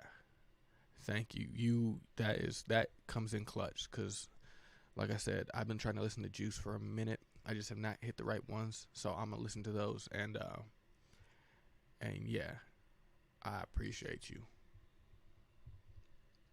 Also, did that make you want to listen to Juice World when you were making this list? Because If you're anything like me, as soon as I start like thinking about an artist, then I listen to like all their stuff. Um, Scared of Love, Empty Conversations. Oh, okay, you put the. I got you. I got you. No, that's perfect. Yeah, those are gonna go on my gym playlist tomorrow. What's your favorite Juice song?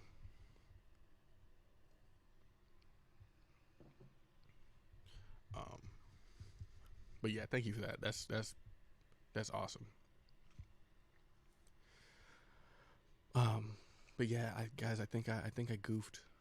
I'm pretty sure I goofed. Yeah, I was into all of it and handpicked it. Oh, bet. I knew it. I knew it. I knew it because I'm the very same way. Like I'll go through. I would have done suppressed. Yeah, I would have done the exact same thing. Exact same thing. Um, so yeah, I appreciate the work that you just put in for that. Like 100%. This is going on my playlist tomorrow. I'm gonna listen to it. So you out here changing lives. Like guaranteed. I'm gonna use this tomorrow at the gym. Um, and maybe who knows? Maybe you're the reason I become a Juice World fan. Like that'd be kind of cool. Who knows? Who knows? That's awesome. But yeah, I would do the same thing. Whenever like if I give recommendations, I'll go through and I'm, you know, nah, they ain't gonna mess with that. Nah, yeah, they like that one. Yeah, no, that ain't it. That was the one. So I feel like I'm gonna like Already Dead, and sometimes I don't know why. Those just seem like the ones I would like, but we'll see. Um. So yeah, I think I done goofed with Kathy. I think it was one of those things where she probably, I don't want to say soulmates because I don't know if I believe in soulmates, but you know how hard it is to find somebody. It's just like if like trying to find someone who likes the same kind of TV that you do or movies that you do. Like that is real tough. Like that's rare. You know, it's like if you're a Marvel lover and like the person you're interested in hates Marvel or doesn't like Marvel. So like you can't you can't really talk about it, or like you try to get them into it but like they don't really like it as much as you do, like you can tell.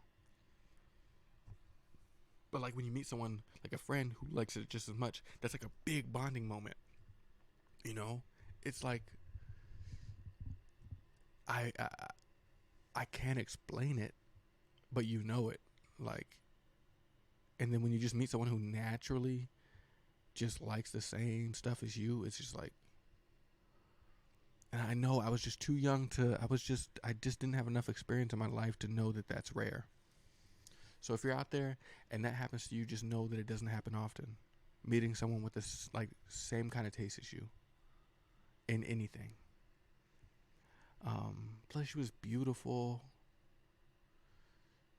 She was funny. She loved her family. She was smart as heck. She was a scientist. Bro, I could have been out here dating a scientist. What's that like? Like just, you know, coming home talking about experiments and like research and things, lab work, like protocol. I don't know, things like science things that like that would be a whole different world.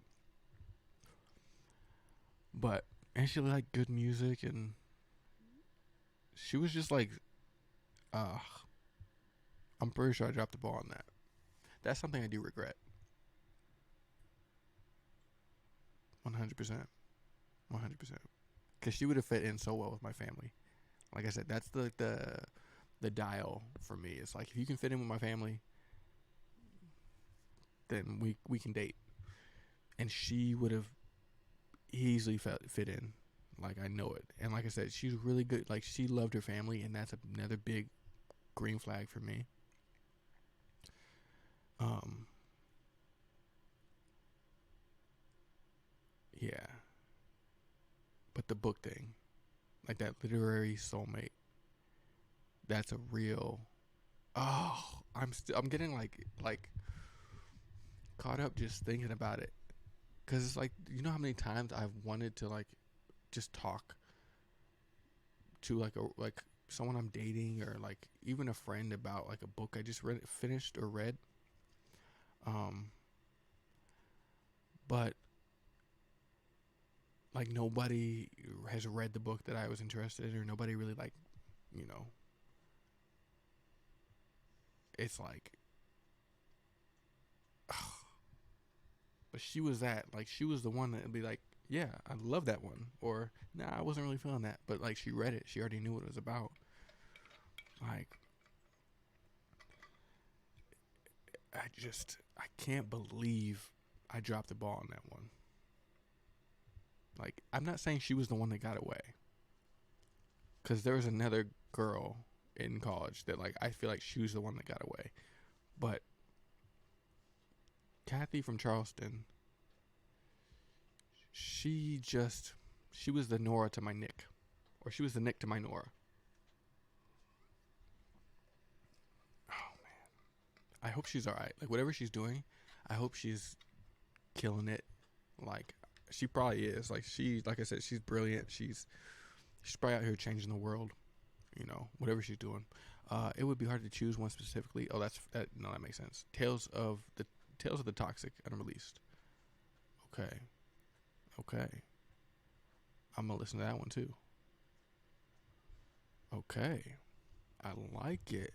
Thanks, Oppressed. That's perfect. Tales of the Toxic Unreleased. Okay.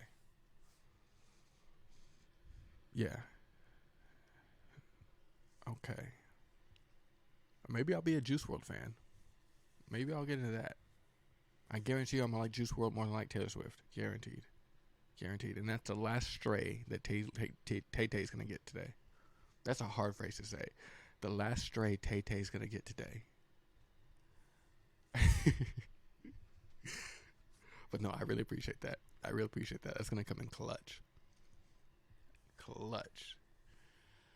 Um, Maybe I'll listen to some X too. Yeah.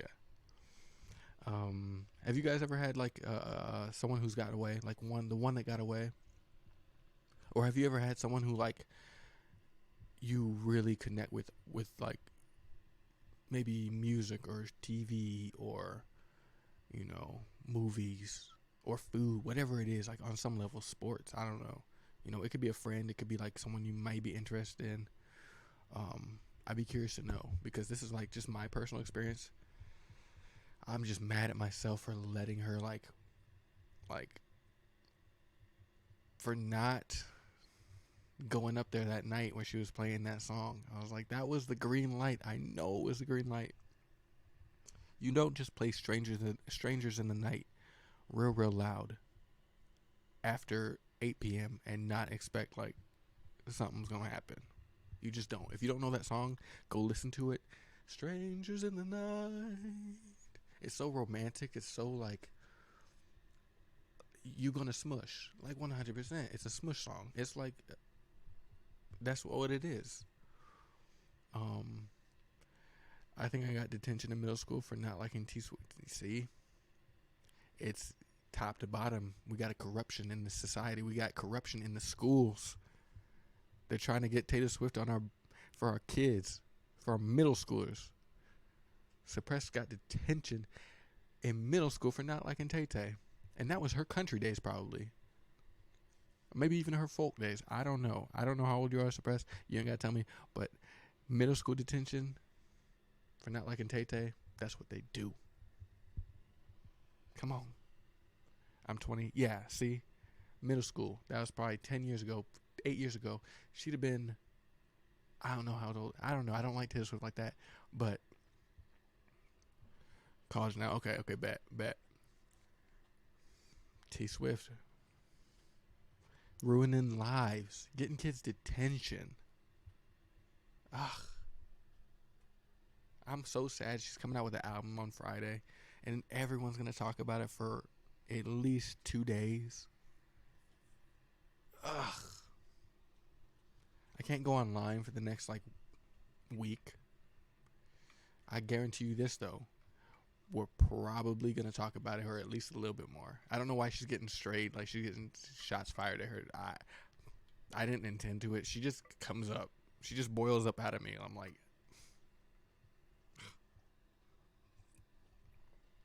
You say, good luck, my friend. Absolutely. Absolutely. I just my piece of advice: if you got someone you're interested in, they're a Swifty, just tread carefully. Just be careful. Be careful. Cause like first thing you know, you're introducing yourself. Next thing you know, you're listening to one album on repeat for 7 years of your life, and you're just like, this ain't even that good. What's happening? Why is she singing it so loud? It's a whole thing. But yeah, good luck. I appreciate that. I can't. I could say something. Yeah. T Swift, she good for her. Get your money, do your thing. By that's that's fair. That's fair. I could say a whole lot of things too, but I ain't gonna do it. I ain't gonna do it. I'm gonna go listen to Juice World. I'm gonna let T Swift do her thing. You know, get your millions. Have the highest selling album of the year, most Spotify streams. Do your thing. Win all the Grammys. I don't care. Just stop giving kids detention. Just stop getting kids detention. That's all I ask, Tay Tay. That one little thing. That's all I ask. But so yeah, that was my trip to Charleston. Um, it was a lot of fun. A lot of fun. Um, yeah, definitely days where like I think about Kathy, and I'm like, especially when I was in Tennessee for work for like a year of my life, and it was like this was when we were still pen pals, and like we would talk about deep stuff, like deep stuff. Like I'm talking, we skipped the whole like what do you do for work kind of situation, and we just went straight to like what are your fears, like what's like your goals, what do you like, you know, what are you afraid of, what keeps you up, like no questions today. Um, yeah, we today's just today was just kind of I was planning on gaming today, but I ended up starting to yap. I ended up starting to go, and now we're like 2 hours in, and I was like, I'll probably end up gaming on Friday. But but yeah, we didn't have any topics today either. I just was kind of like, I just got started talking, and that's what happens. That's what happens. Now we're 2 hours in. I just told a story about a girl who loved to read. So, and I just pretty much made fun of Taylor Swift for like 45 minutes. So, yeah, I didn't mean to. I didn't mean to. But yeah, I intended to play some more Alan Wake, but yeah, we're gonna do that on Friday. Hey, welcome. I might mess this up. Pav Octane. Welcome to the family. Thanks for joining. Um, we're talking about Juice World and T Swift and the ones that got away. Um, did you find anything to watch on YouTube yet, Spressed? Um, but so yeah, that was one that was like, man, I'm mad. I was 23 because I would have done that completely differently if I had known her now. Like if I would have met someone like that now. It's one of those I just met her too early in my life. It's like I couldn't appreciate her. I knew she was special, but I just couldn't like. I was young. When you're young, you don't know what you don't know. Um, I watched the vid. Now you got the ground. What you mean? Now you got the ground. Um, but yeah, I. Oh, okay, got you. Yeah, yeah. Oh, exactly. It's like, but I know it's like I'm always curious. Like I only hear my perspective, but like I love hearing other people's perspective about things. So we can put the focus on other people. Like I just like to yap. and hopefully people think it's funny, or hopefully people connect, or I don't know what people take it. I don't know, but I don't know. We're here and we're going. But yeah, I really dropped the ball on that one. But I kind of want that same, like that similar thing with books. I wish somebody I would meet that had this similar taste in music, and it doesn't have to be someone I date. It could just be a friend. But like I said, every friend I have, I couldn't be my full musical self with.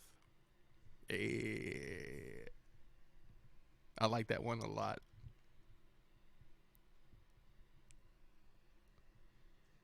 Um, I yeah, I just can't be my full musical self. I like, you know, because I know the person I'm with doesn't really mess with blues like that, or they don't like classical, or like they don't like rock, or like they don't like screamo, or like whatever it is. Like I can't be out here playing, Bad Omens for someone who just only likes country. Like it's not gonna work. Or they'd be like, man, stop. So it's like I, I want to. I wish I could meet someone who like shares all those aspects with music, like specifically music, because music is like the most important, even more so than books. Like I love to read and I love having a literary soulmate, but like having a musical soulmate, someone who just like, if you give them the aux chord, you're gonna like everything they play pretty much, like that kind of thing. Or like they're gonna play some stuff that like are new to you and you're like, what is that? Oh my goodness. Hey, I like suppress. I like the energy you're coming with today. I like that. I like it. I appreciate you. Um,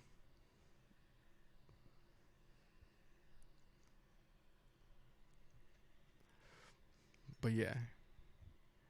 Wait, aren't you on the East Coast? Isn't it like 1 a.m. there? I mean, don't get me wrong. I'm enjoying you here, but like, when do you sleep? Are you on like me, like that schedule where it's like I don't go to bed till like 3 or 4?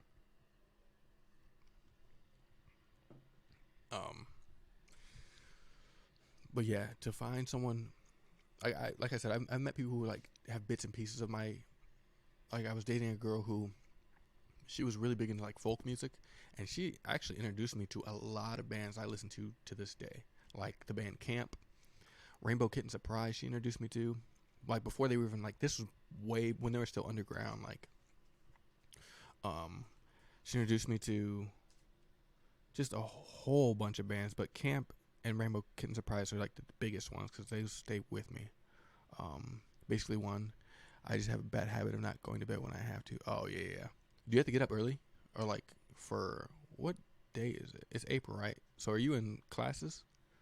Like, do you have to wake up for classes, or just like, yep, yeah, been there, been there. Mm. 9:30 a.m. Okay, okay. That's not terrible, but it's also like, is that the time you have to get up, or is that time your class starts? Um, but yeah, she introduced me to like Camp, Rainbow Kitten Surprise. I'm trying to think. I know there was like a few other really good bands that I listen to now, like still.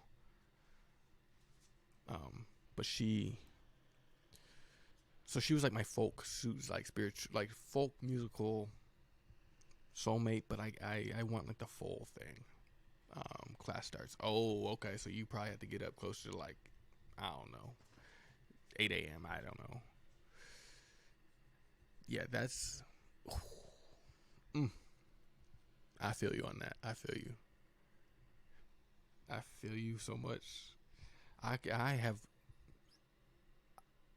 If I could sleep, honestly, if I could sleep as long as I want, I'd sleep like 14-hour days. Honestly, like if I went to bed at 1, I wouldn't wake up if I didn't have to till like 2 p.m. Easy. Excuse me, easily. 8:25 a.m. alarm. Yeah, 1,000. 1,000. Although 8:20, it's not too bad, but it's tough when if you're not going to sleep till like 2 or 3. Like, absolutely. I hate waking up after I've like, it's every night too, where I'm just like, I really need to go to bed.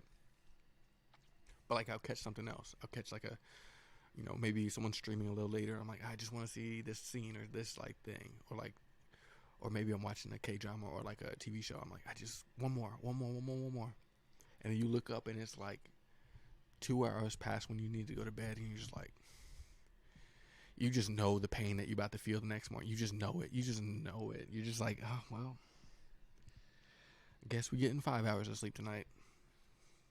I guess. I was never a morning person to wake up. Yeah, me neither. Those people scare me, honestly. No, I've always wished to be a morning person. I just am not wired that way. Like, me naturally, like, if I don't have any alarm clock, I'm gonna, like, wake up late and stay up late. Like, if I just was left to my own devices, like, no work or no school or anything. Tired either way. Oh, that sucks. That sucks, yeah. Being tired either way. Yeah. That's no fun. Are you a night owl or I guess you said you're not a morning person, so I'm guessing you're a night owl.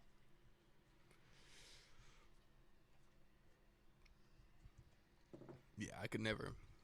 Like the mornings seem so nice, it seems so peaceful.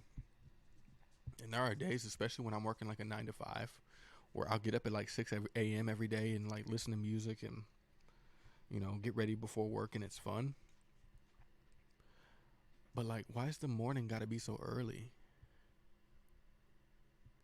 Like, ugh. If it comes to working at a job, then I prefer a morning shift. Ooh, now we're getting interesting with it. Okay, okay. Like you're fine waking up in the morning for work, or is it because you get the evenings off? Because me personally, my like ideal situation is like that second shift. So I'm talking like, you know, 11 a.m. to like 7 p.m. is perfect for me. I get to sleep in till maybe 9 o'clock, do my thing, get off. In the summertime, I still get sunshine. Get to stay up till maybe 1 or 2. Perfect. That's my perfect shift. I get my evening times, light still out. Yeah. No, that makes sense to me. That makes complete sense. Like, there's something different, something kind of sad about coming home and it's nighttime already. Like, after work or school. It just feels different. Plus, it's like I'm guessing your friend, like most of all my friends work the morning shift, so it's like, no one can usually hang out if I'm got a weird shift, because no one's gonna come out beforehand and no one's gonna go out after. You get tired, then you hop in the shower and go to bed. Yeah, exactly. Those are tough. Those are tough, but I like I said, I love to sleep in. Like, that's my vice. That's like my one thing is like, I'm gonna stay cozy.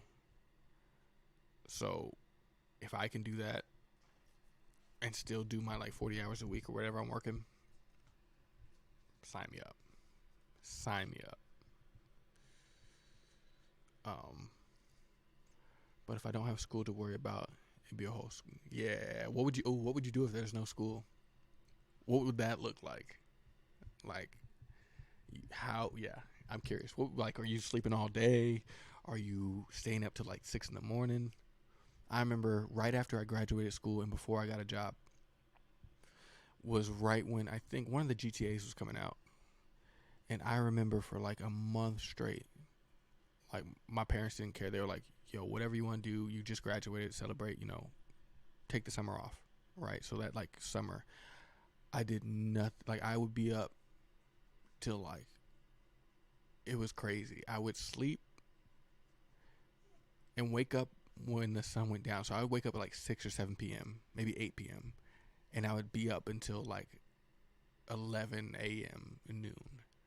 And it was the coolest thing because I'm an introvert. So it was like, by the time I woke up, everyone I knew was going to sleep. And I would be up like when everyone else was asleep. So I would just be like playing GTA heavy, like just speed running GTA and like really getting into like cool shows and stuff, and like writing a lot. And it was like, that was such a good time, but like it was so degenerate. Like, it's like I don't recommend that to many people because it's like it's kind of sucks to wake up and the sun's going down, and like you go to sleep when the sun's coming up. Like that's not that fun. Um, Probably 2 jobs, so I have to plan it. Oh, see, you took it the other way. You took it the responsible way, and I respect that. I respect that. That's not where I thought that was going. Because as soon as I hear no school or no job or no school, I'm like, all right, yeah, we chilling. But I respect that because yeah, two jobs. Would there be 2 full-time jobs or like a full-time and like a part-time? Um, because yeah, that would be that. Yeah, yeah. Me, I would if it was just no school. I mean, I've seen what it is. I just stay, like I said, I just played GTA till 6 in the morning, and I don't recommend it. It definitely, it's one of those times I look back on my life and I'm like, that was so much fun, but like, I couldn't do it now. I think I couldn't. There's something like, I mean, you feel weird when you wake up after the sun goes down.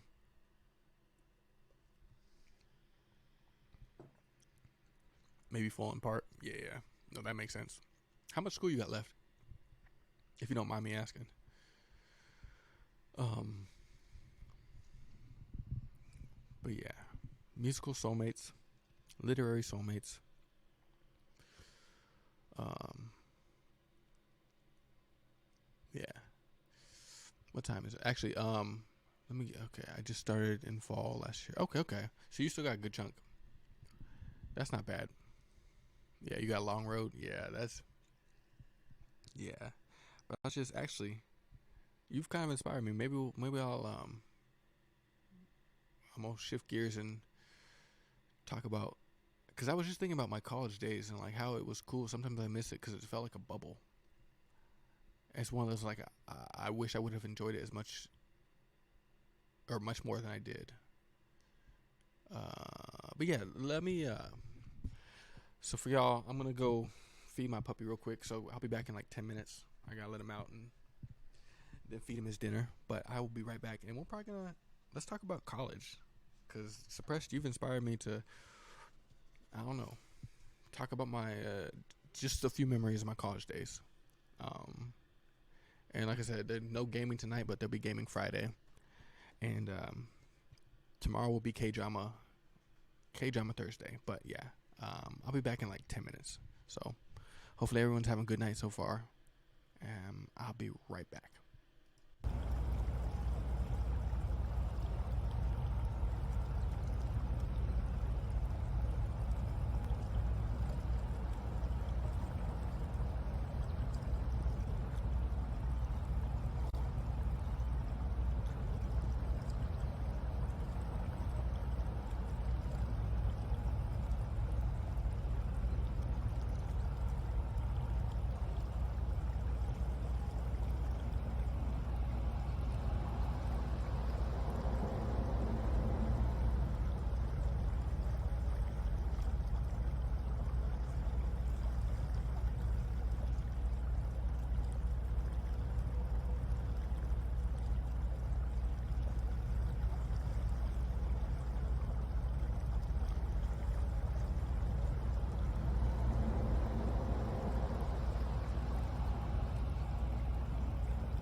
We are back. We're back. Okay. Yeah, I had to take my little puppy out for his potty and his dinner. Um. So yeah, before the break, we're talking about musical soulmates and literary soulmates, and now suppressed out here got me thinking about college. So I guess we're gonna dive into some college before bedtime. So if somebody out there, get cozy, get your snackies. If you're, I mean, it's like midnight out here, so wherever you're at, you know, get tucked in if you're getting ready for bed or whatever you're doing. I hope you're safe and cozy. We're gonna talk about my college days, and feel free to chime in if you got experiences or anything like that. Whatever, you know, it's so much more fun to have everybody like involved. So, um, but yeah, sometimes I really miss college. Like it felt like a bubble where like you were responsible for things, but like you didn't have to like know everything about being an adult. But like it's one of those things like I didn't really appreciate college as much as I should have. And it's funny, like my dad, one of the only piece of advice he ever gave me for college was like, enjoy it. You know, make us proud, but like enjoy it. And I made him proud, but like I didn't really enjoy it because I was still so geared into studying and like focusing on like getting good grades and keeping my scholarships and that kind of thing. And it's like I had fun, but also like it's college is different for an introvert, I think, than it is for like extroverts. Like introvert college can be a lot of fun, but like it's not really geared toward like being alone. When you think of like the classic college experience, you think of like going to frat parties and like having a big group of friends and like getting drunk and like, you know, hanging out with a lot of people and meeting, hundreds of people a day, that kind of thing. Meeting all these cool people in your classes and just like being best friends with everybody. But like as an introvert, it doesn't really work like that. Like, because my idea of a fun time in college was still like spending time at my home, like cooking or reading or spending time maybe with like my close group of friends. Because like I'm the type where like I get a close group of friends and like for me it's quantity over quality. Like I don't need a ton of friends in my life. I don't need a ton of people in my life. If I've got you know handful, I'm talking 2 or 3 real good people. In college I had a bunch of college I was lucky though. College I had a whole bunch of like really really good people in my life. Like a lot of people from my hometown actually went to the same school. So I went to the University of Iowa. Um, and So I went there for 4 years. And if you don't know where that is, I don't blame you if you don't know where Iowa is. And I definitely don't blame you if you don't know where the University of Iowa is. But essentially, if you think of like Iowa as like a square, right? Here's your square. Des Moines is like right in the middle. Des Moines is like the capital city. It's like the biggest city in our state. 250,000 people. If you go east, about an hour and a half to the edge of the square, the eastern edge of the square, you'll hit Iowa City. And it was, at the time I was going there, it was ranked like maybe top 2 or 3 party schools in the country. Like it was known like to get a little wild. So I was like, bet. I get to study what I want to do and I get to party. Bet. But I should have realized like even in my high school days, I wasn't a partier. Like I wasn't like someone going wild, I was always home by like 11 p.m. and I was like, I just want to go to sleep. I just want to go watch the Cheetah Girls and go to sleep. Like, is a new High School Musical on? Let me watch that and fall asleep. I wasn't like a crazy like partier. I'm still not. But I think the thing that sticks out for me, like college was a big time where like I started like figuring out what I enjoyed, like figuring out what I loved. Yeah, that was me in my room by myself in college, listening to, I don't know what I was listening to at the time. Maybe Kanye West. I don't know. Hey, hey, hey, hey. Um, yeah, college was a time when I figured out like a lot of stuff that I enjoyed doing. Like I really figured out I really love coffee in college, and I figured out I really loved working out in college. In high school, I hated working out. I hated lifting weights. Like I would do it for basketball and soccer. I hated it mainly because it was mandatory. But like when I realized I could do it on my own and like listen to music and not have a coach like hound you, and you're just like you feel healthier and you feel like more in shape. Like that was awesome. I got into like real big into running in college, and like I ran in for cross country in high school, and it was fun. But I just it was I didn't love it. But like I remember the first time I ran in high school or in college,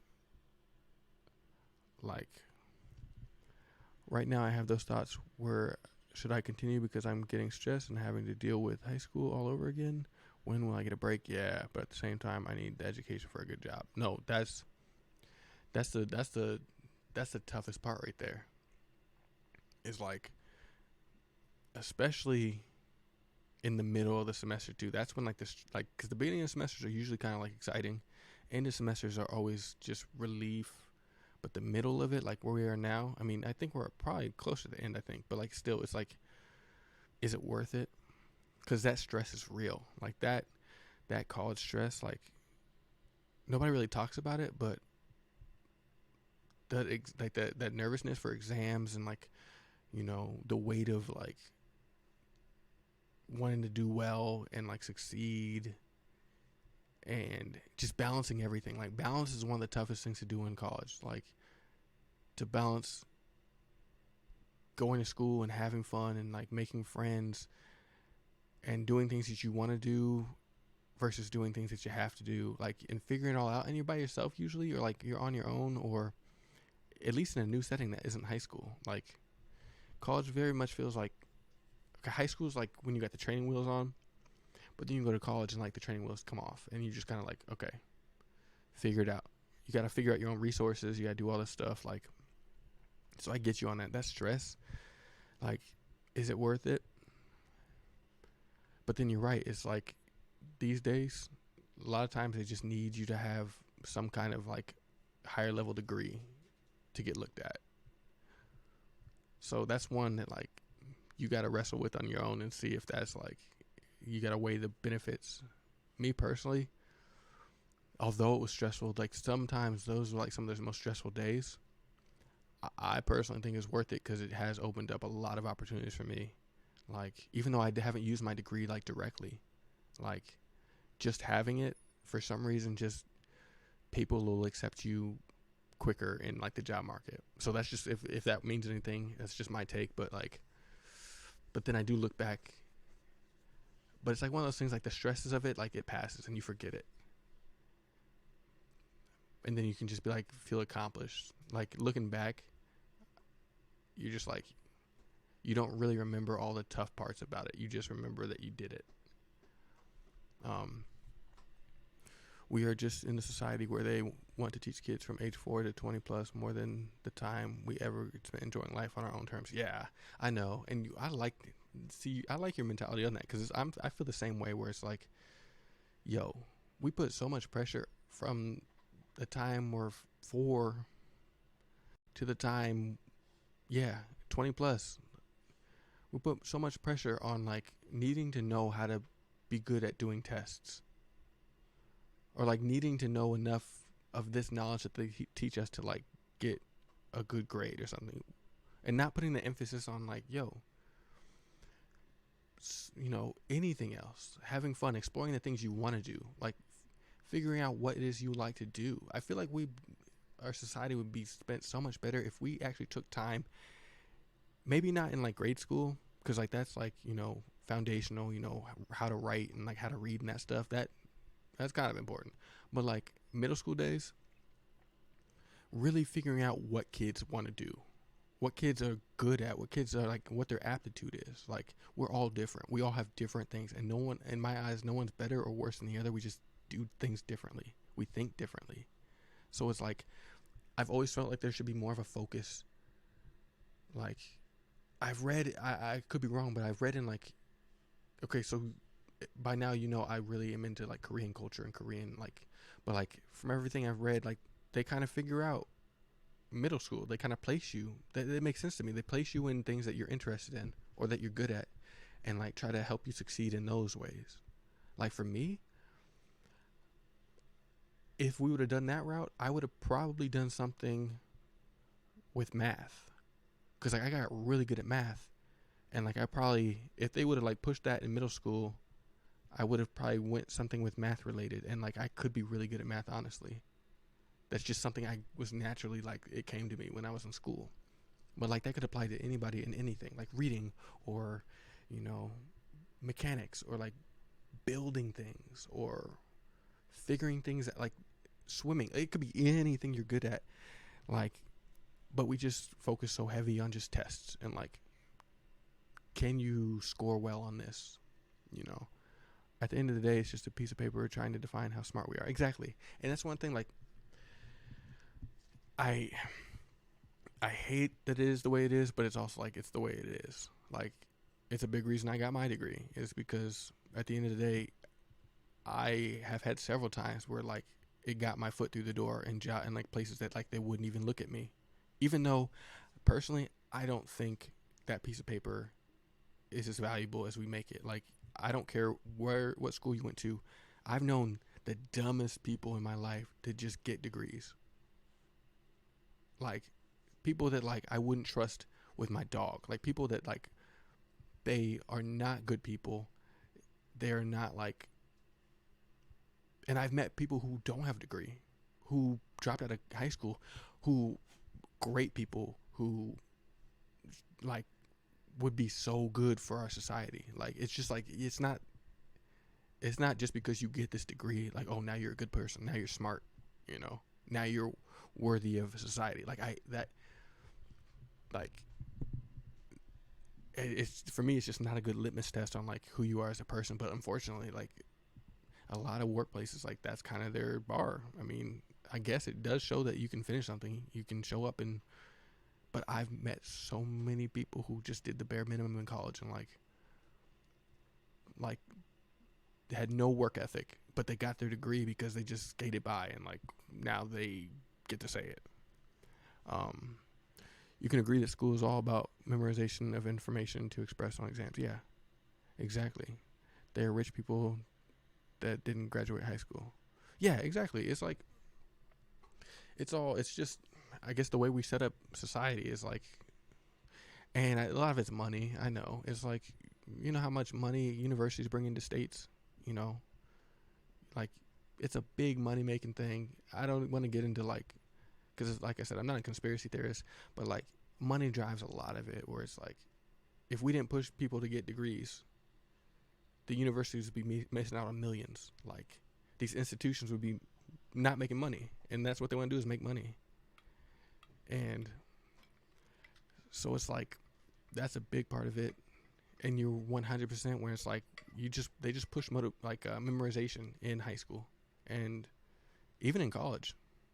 Like I said, I think I talked about this a few episodes ago, but like, I call them episodes. Like, I only had one class in my entire school career that ever felt like it was an actual like learning class, like college class. Like it was my last year, it was astrophysics class. It took me to my senior year in college to ever feel like I was actually in a place that like was more about learning than it was about memorization.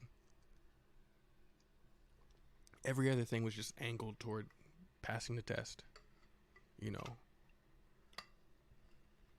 If I had a choice between happiness or money, I would choose happiness all the time. 1,000%.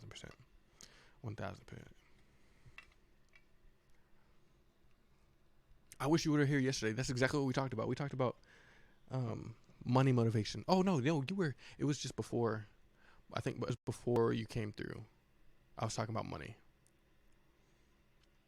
I was like, what motivates me? And I was like, I am not money motivated. I am happiness motivated. So I think we would connect on a lot of things because like that mentality right there is like it separates us from a lot of people. Where it's like so many people are money motivated, and it's like for me personally, if I'm not happy, that money don't mean anything, like at all. Like I said, if I could just pay my bills, make sure me and my dog are good, make sure my fam's good, that's enough for me. I don't need millions. I don't need a mansion. I don't need any of that stuff. You know, as long as I'm happy, as long as I'm doing the things, as long as I can like take a trip or two each year, that's all I need. We were talking about seasons yesterday. We were. I can't. Okay, I can't remember when I talked about money. Then I don't know, but it was one of those things where it was essentially this. What you said it perfectly. It was like if you had to choose between money or happiness, you choose happiness. Like 1,000%, 1,000%. Um, but yeah, I definitely had those moments in college where I thought like, is this worth it? I remember specifically my junior year, freshman. No, sorry, first semester junior year. I remember I was rooming with five girls at this cool house, and I really had to sit down and think like, yo, do I want to like continue doing school, or do I want to like figure out what I really love? Because I was in an environment that was safe. I was with cool people, and like they all had their own things, and like all of us were going to school, but it was like we could have easily just transitioned into something else. Like we could have figured it out. And it was like one of those things where I just had to like commit. I had to be like, okay, I'm either all in and just finish out school. I've got 2 years left, or I just go pursue something that like makes me happy. And honestly, looking back on it, I am really glad that I chose to stay in school. And I know this won't apply to everyone. I know everyone's got their own path. This is me personally. Looking back, I am glad I stayed because, like I said, it has helped me.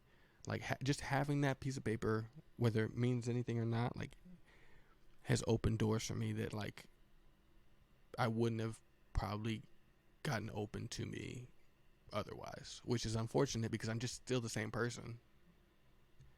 But I don't know. I definitely have had those thoughts suppressed where it's like, is this stress worth it? Is this like staying up late studying, cramming for these tests worth it? Like, especially when you get one of those classes that you just cannot figure it out. Like, we all have those, like, some classes just come easily to us and just some are just nightmares. Like, I remember my linear algebra class. This was my sophomore year. And sophomore year was tough because I met the girl that I considered the one that got away. Like, she came into my life like a tornado. Like, she came through for like 3 months and like messed up my life for like 7 years. And I don't mean like it wasn't her fault. Like she was it wasn't on her, it was on me. I dropped the ball again. We're just finding out that I dropped the ball a lot. So hopefully someone out there listens to this and takes any of this and doesn't drop the ball when they get the chance. If she plays strangers in the night at nighttime, take that as a sign to make your move. It's a pro tip. That's a pro tip. If she asks you for a kiss, whether you think you're ready for it or not, just kiss her. If you like her, just kiss her. That's what I'm saying. That's the moral of the story. Anyways, sophomore year, that was a big part of it. Is like I kind of let the one get away, and so I was like, my head wasn't in school at all. I was just like out of it. Like that's another big part is like the social aspect, like heartbreak and like friendship breakups, or like whatever it is. Like that's a big part of college too, where it's like that screws up a lot of your academics too. It's like my head was not in school at all for like a month. And I remember I was like trying to make it through this linear algebra class, which was already tough. Like my brain didn't work that way. I just couldn't figure things out. And then I was going through a heartbreak at the time. And that was like the most stressful time of my life. Like, looking back on it, because I wanted so desperately to do well, and I was like trying to maintain my scholarships, and it's like I needed a certain GPA throughout the semester, and like this linear algebra course was like, I like to think I can figure things out, and like I read a lot and I can make it work, but this one I was getting like F's on every exam, and I don't get F's on most of my stuff. Like I try to work as hard as I can to figure things out, and like, you know, I'd like to think that for the most part, anything less than a B for me, I was like, okay, I'm not happy with that. You know, I don't need to ace every single thing, but like anything less than a B, I'm like, okay, I should have done better. But this one, I was getting F's. You know, I was pulling like a C and a D in that course, like, and it was like a lot of it was my mind wasn't in it, but also I couldn't figure this course out, and I was stressed. I was going to all the, you know, after class like meetings with the TA, and I even met with the professor a few times just to try to get help, and going to like math lab, which is like an after class like study session with your peers, and I was like doing all these things, and I just couldn't improve. I just couldn't wrap my head around this course, and that was another time where I was like, and it was one of those things I needed this course. Like, it was a linchpin for me. I needed this course to get my astronomy degree, and I also needed it for my physics. So it's like, without it, I would have to change my whole entire like trajectory. And I was already a year in. I was like, so I talk about stress. I was like, I just remember like having a heart to heart with myself, like, because like I said, I don't go to other people for advice. I like sit with it with myself. So I was just like, you know, yo, is this worth it? Can I turn this around? Do I need to drop this? Do I need to take summer course? Like, what's up? Luckily, I was able to pull it through for the rest of the semester. Ended up, I didn't do hot in the class. I got a D. I remember that because it was the only D I ever got in, I think, any of my school, or at least in college for sure. And I was not happy about it, but it was allowed me to pass. Thankfully, it didn't shoot. I was doing real well in my other courses, so it didn't like tank my GPA. So I kept my scholarships, but it was like the stress of that course had me like reevaluating my life, like reevaluating. Like I started asking those questions, like, am I really meant for college? Like, you know, why am I spending all this time away from my family, the people I love, like to just be tanking it, you know, and just be stressed about, okay, like it was one of those, like it was up to like the final exam, like pretty much decided whether I was going to pass or fail. And that's a sucky place to be in, because like the stress of that, when you're just like very to the last minute, you gotta like worry about whether or not this is going to affect the next year of your life. Like, so thankfully it worked out. Thankfully, I mean, it was also a lot of hard work on my part where I just like was studying, but also was like,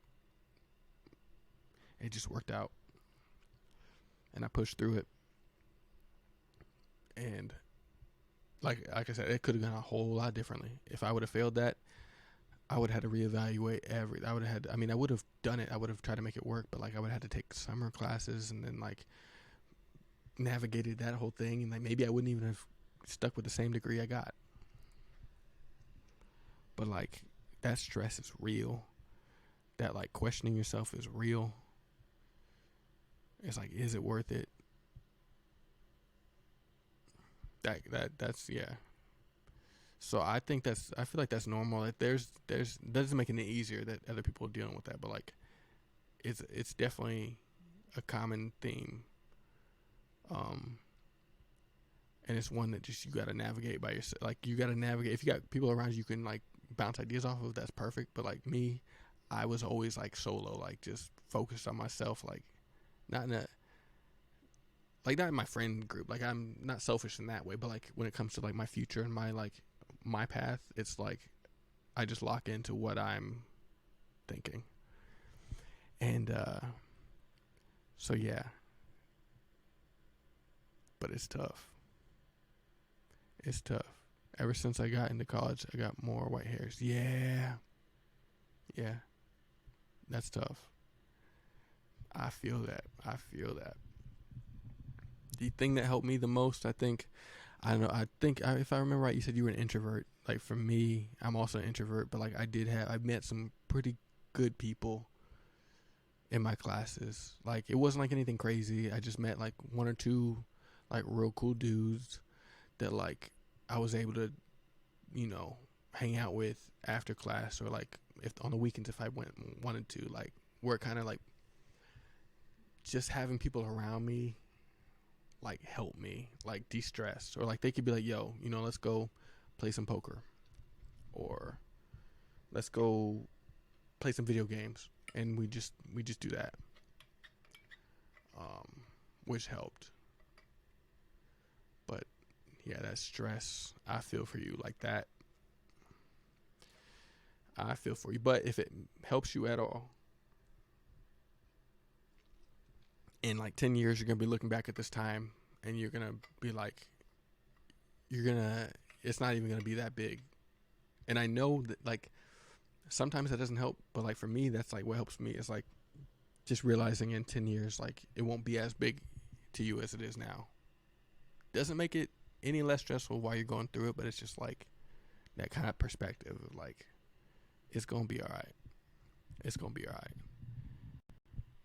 The stress will happen. You'll be stressed. There'll be days you're going to be even more stressed than you are now. But then there'll also be days where you're not being stressed. Like you'll be past all this. Hopefully you'll be doing something that you enjoy doing. And if you're on the East Coast, man, I don't know. Maybe, I don't know if you're a beach guy, but maybe you'll be spending some days on the beach with your German Shepherd. See, that'll be fun. That'll be cool. It won't all be bad. It won't be stress forever. Plus, are you almost done with the semester? It's probably maybe a month. I got PTSD. Uh-oh. Uh-oh. Uh-oh. Yeah, feel free to tell it if you want, but if not, it's cool. But uh-oh. I guess no beach then. No beach. Dang it, I didn't see that coming. Oh no.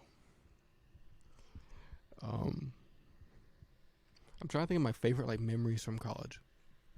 Like a few that like pop in my brain.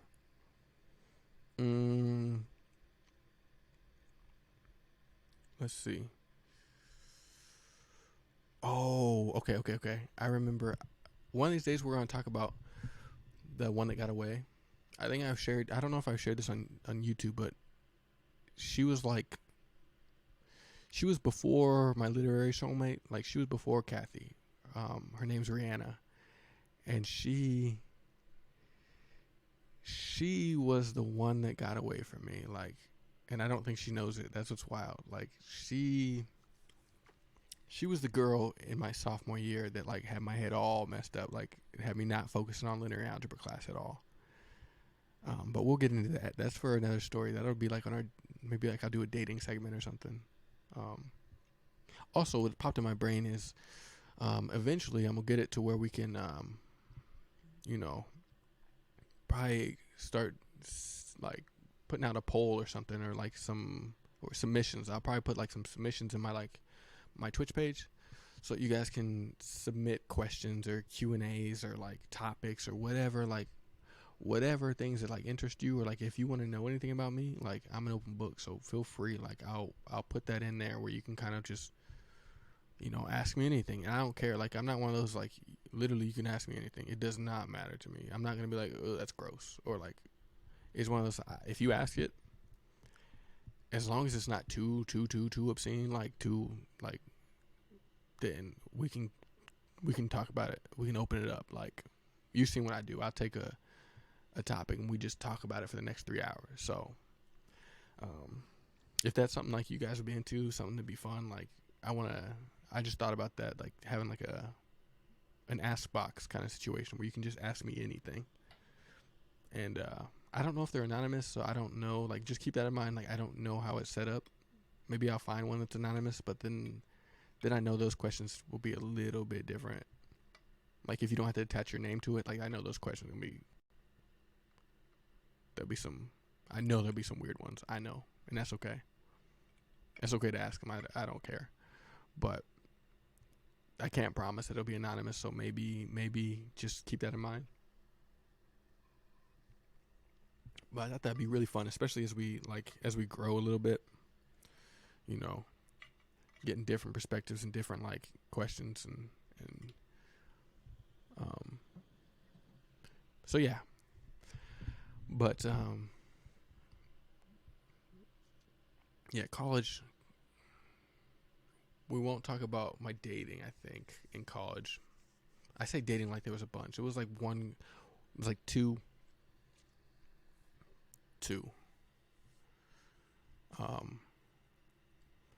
But one that was like real heavy for me, like real, like ooh, That's another one where, like regret was heavy on that one. It's still heavy. She's the one that got away. One of my family friends, we went to the beach one day and his boogie board was getting pulled into the ocean. Oh no. And I tried to get it, but I got into a situation where it's hard to swim back. Everyone's, oh no. And said there was a shark behind me. And I start with strength back. Oh no. Oh no. Was it a riptide and a shark or just a shark? Oh no. That's my nightmare, honestly. What happened? Like, obviously you survived, but like I don't know what type of shark. Were you able to like? First of all, were you scared or were you just like running on adrenaline, just trying to like outswim, like just swim as fast as you can back to shore? Because like at that point, I think I'm just guessing your body would just be like, I'm just gonna swim as fast as I can to land and just deal with it afterwards. Because like I've actually heard like even like when people get bit by sharks, like the adrenaline is so high once they realize that like they don't feel it until they get back. Like they're just the ones that survive. So my adrenaline kicked in. I can't spell. Oh, that's fine. I know what you mean. But yeah, your adrenaline kicked in. I bet you was. Are you a strong swimmer or like? Was it like close? I'm sure. I mean, I'm sure you couldn't tell. Like you couldn't see. They probably couldn't see. But like, yo, my apologies for bringing up the ocean. Like that's my safe space. But like for you, that's a different. You're decent. Okay. So you had a chance. Okay, that's good. I'm glad you made it out of that situation. Now here's a question: have you gone into the ocean since? Or like deep into like have you gone into like the water, not just like the feet in the sand? Because that would change me, honestly. Like I'm afraid of sharks. Like I'm not afraid of sharks. I'm just like, yeah, I'm afraid of sharks. Like I don't go more than like waist deep in the water in the ocean, like ever, unless I'm with a group of people. Not the water, but the sand. Okay, yeah. I 100% hear you. Cause like if I was ever in a situation like that, I'd be so mad too. Like over a boogie board. Like if I got bit by a shark because of the boogie board, not even a person. I wasn't even like trying to save a human being. I was trying to save the board. And I would do the same thing too. It's like, oh, I can go get it. You know, it's floating away. Let me get that for you. I got you. And if I got, because I was just trying to save like 2 pounds of plastic. If I get my leg bit off from a tiger shark because I'm saving my friend's boogie board, I fight. I fight that shark, and then I fight that friend whose boogie board it was. I'm like, brother, come on. You owe me 3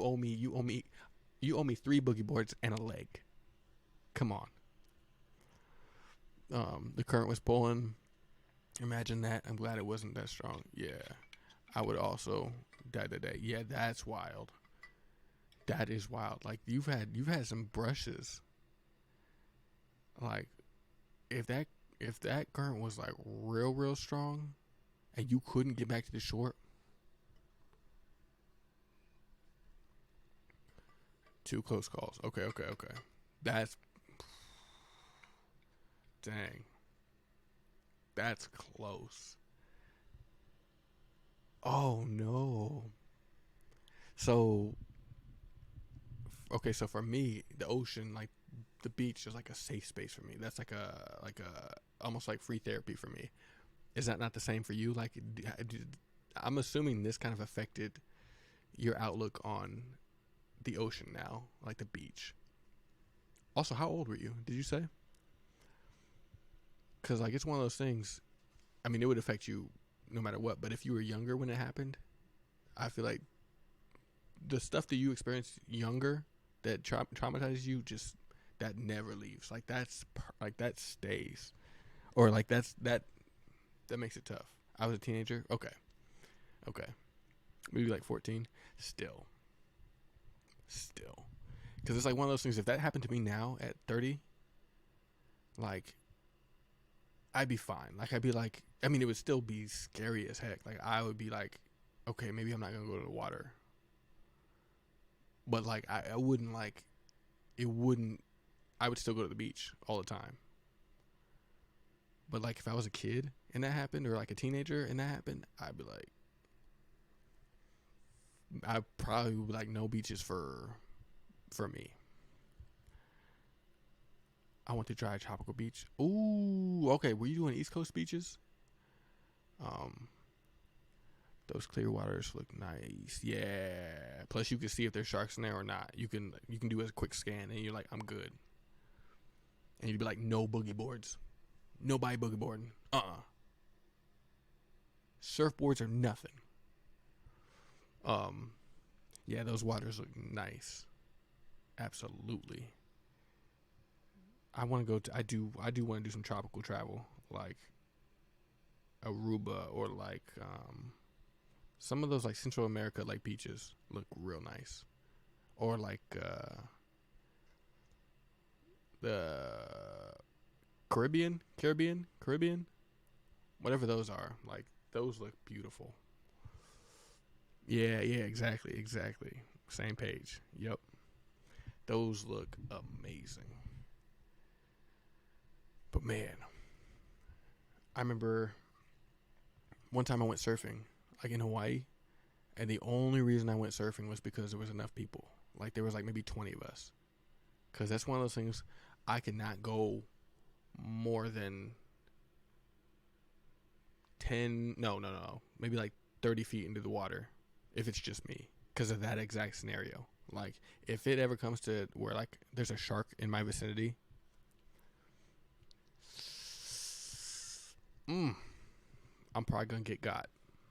Like I know they always say like punch the shark or do all that. I'm like, my guy, I'm in the water. Like I ain't got no leverage. I can't all the land tricks I know, man, it's not gonna work. It's just not gonna work. Plus like the ocean is wild. Like the waves are like real. Like the waves aren't friends. Like those are also like it's like the sharks is teaming up with the water and you're just like that's a tag team right there and I'm gonna lose that 9 times out of 10. But I'm glad you got away. What am I gonna do to tell a shark catch me on land? Exactly. Catch me on land. Man, if we were doing this on the sand, you'd be done. You can't do that. Exactly. That shark's gonna win almost every time in the water. Like, I can't just like box a shark. What's that like? They don't know the rules to the games of boxing. I've always heard like get them in the eye. My guys, I don't know the anatomies of sharks. Where are their eyes? And there's different types of sharks. There's sharks that have the like with the eyes on the side. I can't figure that out while I'm mid swim with a shark around me. You think I'm gonna be able to like decipher what type it is, like what genre of shark it is while I'm in the water? All I see is blue, and like salt water is salty. Like so, it's like your eyes are probably all. How am I going? I'm just gonna be. That's not gonna work. I'm just gonna be if anything, I'm just gonna get lucky. Hammer shark, yeah, exactly. Well, them hammer sharks, it's like the eyes are like here, right? What's that? I ain't got the reach for that. I mean, I'm a good size, but like still, that's tough. And like if it's a tiger shark where it's got this like, where are your eyes there? I let's just say there's a reason they're one of the kings of the ocean. Like, and I'm not a king of the ocean. I'm not a king of the lake. I'm barely a king of the bathtub. Like there are not many sea creatures I can beat, and I'm okay with that. I've accepted that. I'm glad you got away, though. I'm glad you got away, because you're right. That could have been a completely different story. Like, ugh.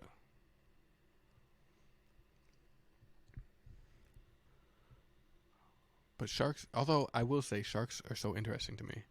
Like, and I do think they get a bad rap. I think it's like, honestly, I wouldn't be as scared of sharks if we didn't make them look so bad. Cause really, man, they're just big old fish that want to eat. You know, the big old like sea dinosaurs that they just trying to chomp, and they see you and they think, okay, this is something to eat. I'm just trying to get my dinner, right? And it's like most of them, like, you know how killer whales are like a-holes. Like, I've always heard like orcas are like just the a-holes of the ocean. Like, they just not cool. And I know that's just hearsay. That's like rumors. I don't know if that's like confirmed, but I think that's true. But sharks are just kind of like, they just they like leopards of the ocean, and we're not afraid of leopards really. We just understand that we shouldn't go near them. No lifeguard, so I had to put in no. Ooh, dang, you got real lucky then. Like a decent current. You were out there by yourself. No lifeguard, and you were 14, so it's like, that's, man, that could have gone different. And that I'm glad it didn't. I'm glad you survived that, because that. What were the like the people with you, like, what were they like when you got back to them? Were they freaking out, or like did you find out, oh, there was actually a shark in there, or like what was kind of like when you got back to land, like what was going on? Because I've thought about like what would happen if I was ever in that situation, but I've never had that happen to me, so I don't know. Like, but that's a fear. Like, that's a fear, and like I think a lot of people. Like, you survived a shark encounter, bro. That's crazy. They're freaking out, but glad I was okay. Yeah, I bet. Like, if I saw that, especially if I was a parent or like like a family member, I'd be like, bro, I'm not letting you go in the water ever again. Like, mm-mm. uh-uh. Mm. But yeah, it's like, if you think about it, sharks are really cool. Like, they're just like torpedoes. Like, they just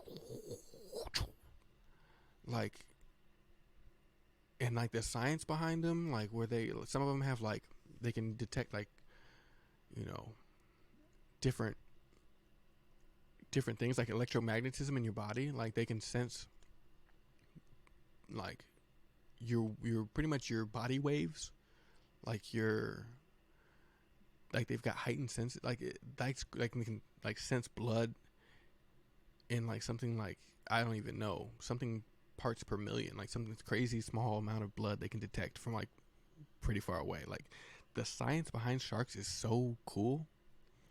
Um, well, I'm gonna head out, as I should have early. Take care. Yeah. Of course, man. Get some sleep. Good luck with your studies. Hopefully you ain't stressing too much. I'm glad you came through. Thanks again for the Juice World. I'm gonna listen to it tomorrow. But But yeah, glad to see you here suppressed. Have a good one. I'm glad you survived that shark attack, and hopefully you don't have any shark dreams. Cause yeah, but take care, man. But yeah, sharks, like the science of sharks is so cool. Um, it's just so interesting. Everything they can do, everything that they figured out, like I don't want to say a perfect predator, but like they're so cool. Scared love. Okay, bad. Perfect. Awesome. I'm gonna screenshot that right now so that I can make sure. I appreciate that so much.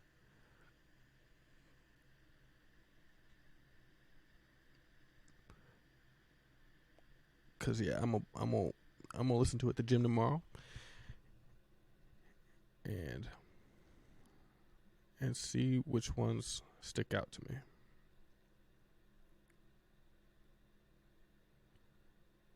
Perfect. Thanks, Suppressed. That's awesome.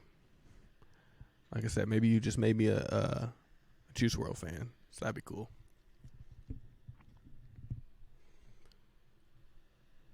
Burn. My life in a nutshell sometimes glowed up. Yeah, I still think sometimes. I feel like sometimes I'm really like, and I don't know why. But yeah, sharks. Sharks are wild. And I'm glad. Honestly, it's one of those things. I'm glad I never have run into a shark. It's never come up in my life. I've never had a shark encounter, and I'm hoping that stays that way. But like I said, I rarely put my feet in. Like, I only go like ankle deep, waist deep at the most with sharks. Although I just saw Jaws for the first time this past summer. I saw Jaws 1, 2, and 3. Because a girl I was seeing, or girl I was dating, she loved Jaws. And so she introduced me to those. And they're actually really, really cool. They're really good. Like, they're such a good mood. If you haven't seen Jaws, I get why it's so popular. Like, and I get why it can be so scary too. Like, they did a really good job. But it's wild. Like, I was afraid of sharks even before I even saw Jaws. I think it was just like we built sharks up so much that like it's just everyone's afraid of them now. It's like clowns. It's like some people are afraid of clowns, even if they've never even met a clown. Like, how many clowns have you met a clown? How many clowns do you come in contact with? Probably pretty low. That's how I am with sharks. It's like I've never met a shark, but like I'm still afraid of them. But I finally saw Jaws, and if you haven't seen Jaws, the first one's really cool. It's like a good mix of like suspense and like story, and it's like something about those, like, I think it was in the 70s, something about those like 70s movies that like they shoot them really well. They look really cool. So yeah, what else from college was like, I'm trying to think of anything that sticks out in college is like what really stuck with me, or something that like I took.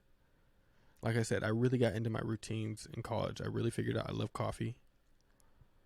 I love having like, so something about me is like I can't just wake up and go to work, or I can't wake up and just go to school. Like, you know how those people who just like roll out of bed? My older brother's a lot like this, where he'll like, if he's got work at 8 a.m., he'll get up at like 7:30, roll up, brush his teeth, whatever, get dressed, drive. He's there, ready to go. Half hour. Me, I got to wake up at 6. Because what I got to do is I got to kind of ease into the morning. I'm a lot like my mom. Like my mom does this. Where like she got to, like, I got to drink some coffee. I got to listen to some music. I got to get my mind right. I got to ease into the morning versus just straight up getting up and going. And so that's what I figured out in college. That like that's how I like to operate. Like, my brain is literally a scrambled egg if I don't have that time. And then I also realized that I needed my own space in college. Like freshman and sophomore year, when you're rooming in the dorms, dorms are real fun, but they're also like you got to navigate other people's personalities a lot,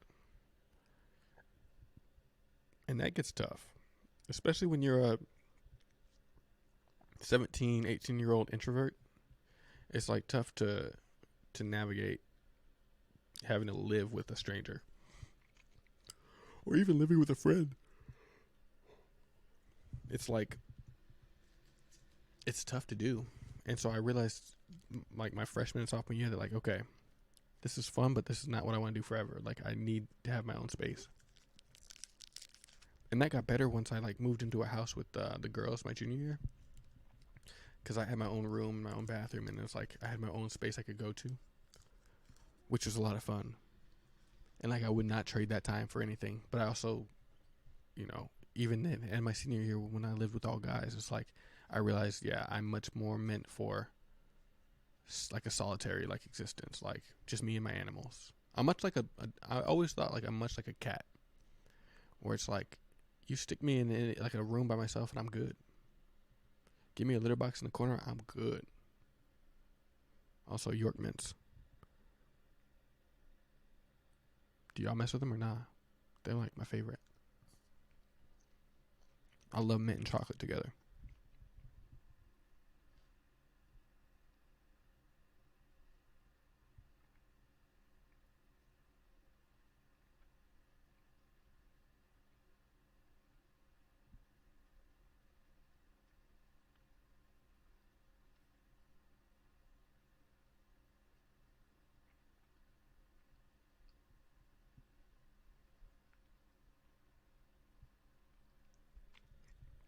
But yeah, that's when I realized like, okay, I need at some point in my future, I need to have my own place.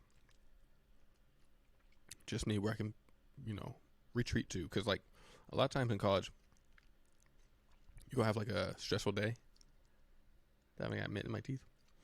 A lot of times in college, you'll have like a stressful day, and especially if you're rooming with somebody, like in the dorms, my first couple years, it's like you have a stressful day, and all you want to do is just retire to your bedroom and just, or at least me, I just want to zone out. I just want to listen to my music, or I want to watch some movie and just chill and just sleep, or just like wash the day off of my mind, right?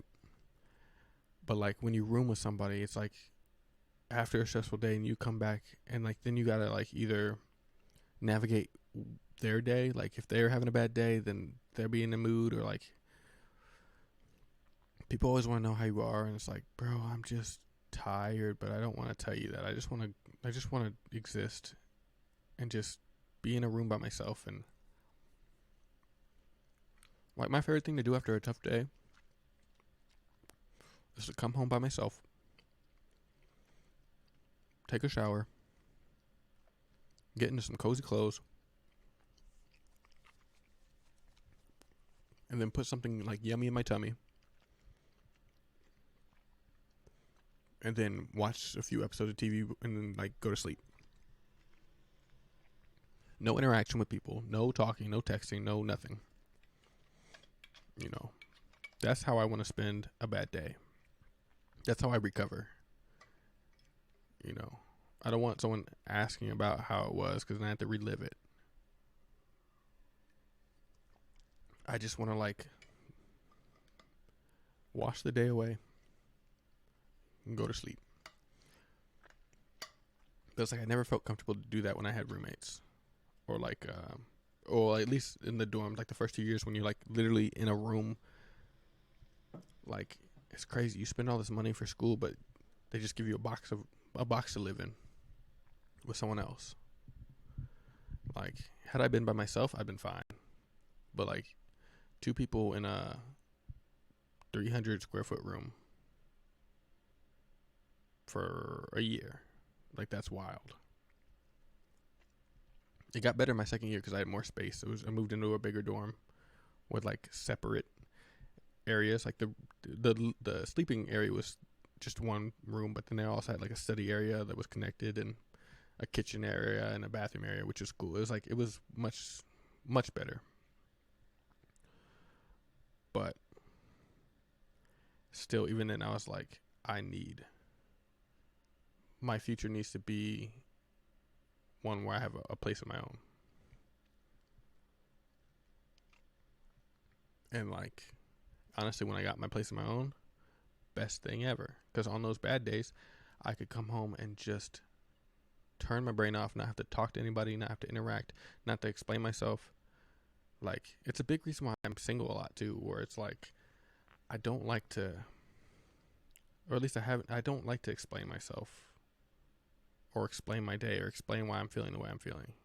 I just like to feel it and then not feel it, if that makes sense. And it's like, I get why that can come off as like, I don't want to communicate, which let's go with that, because I'm okay with that. Like, I've gotten into like arguments before of like, why don't you tell me things? And it's like, I get it, but it's like, why do I have to? Like, if it's things that I don't want to communicate, it's not like I'm trying to hide things from you. It's just, I don't want to talk. I don't want to. It's like, I am perfectly fine talking about my feelings and things like that, but it's like, on days when I don't want to, I don't want to. Like, I don't want to feel obligated to. I can't explain it very well right now, but I know what it is when I feel it. Like, it's like cooking. It's like, okay, follow me now, follow me. It's like cooking. It's like when you have a good meal,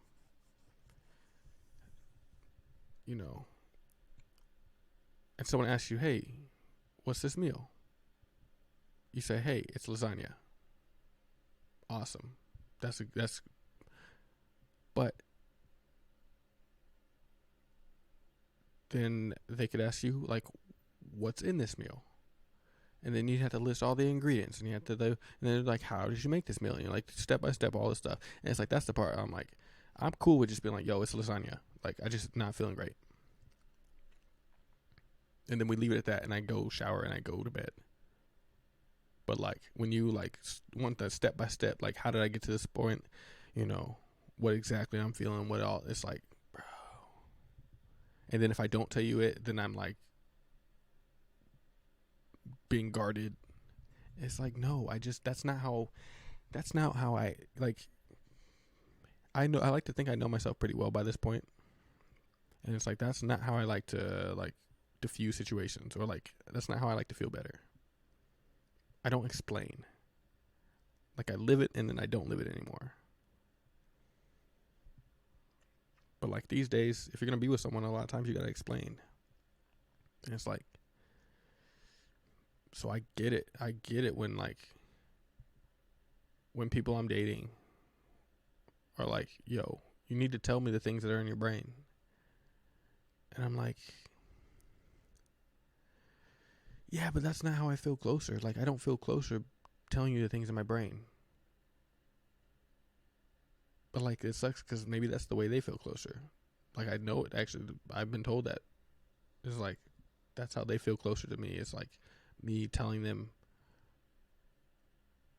that kind of stuff. And I'm like, yeah, but that's not how I work. So, I don't know how we got talking about that. I don't know, Yorkmans.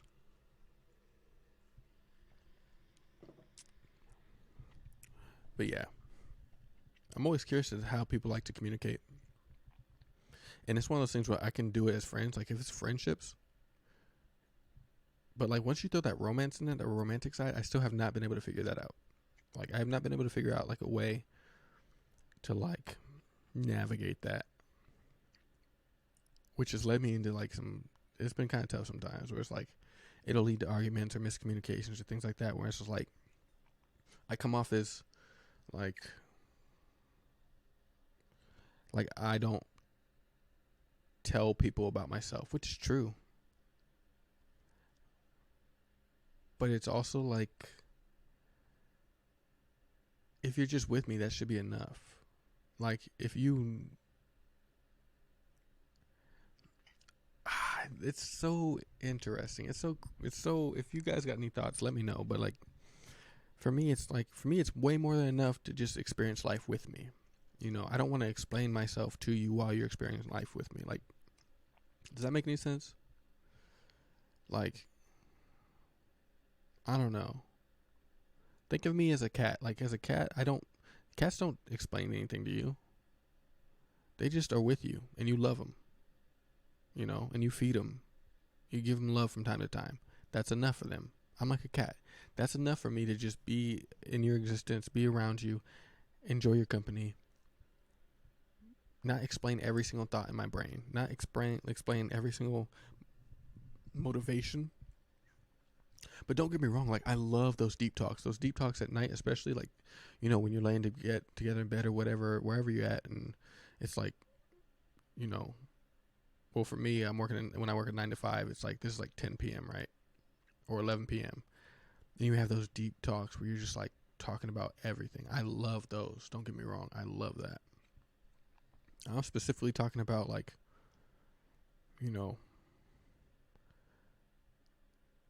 like,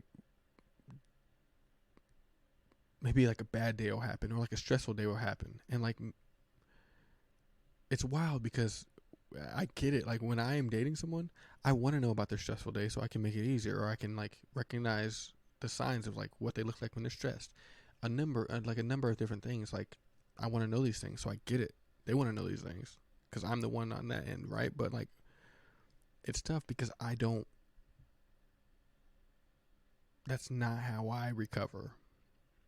I've never been someone who, like, once I say worries out to people, I feel better. Like, I don't. It's not necessarily like I feel embarrassed when I'm like, I don't care. It's just one of those, like, I just don't feel like, I always just feel more tired. Like, talking to people about than I do like better. Like, some people, they get that release. Some people, like, they feel better having this information out there, so at least somebody knows, or like, I don't know what the motivation. I don't know what it is. It's like some people just feel better when they express what's on their minds. And me, I don't. Like I said, I'm the one that, like, my goal is to like live on a patch of land in the middle of nowhere with 10 dogs. Like, so you got to remember who I am. Like, I never said like I was, anything that I'm not. Like, I'm that one where I will, if I could go an entire year without talking to anybody, apart from my family, if I could go an entire year, I would absolutely do it. And it wouldn't be that tough for me. Like, how, like, in those prison scenes where, like, somebody will like shank somebody, or they'll do something real, like, atrocious, and like they'll end up in solitary confinement. I'm always just like, dang, bro, you got your own room. Like, this solitary confinement ain't that bad.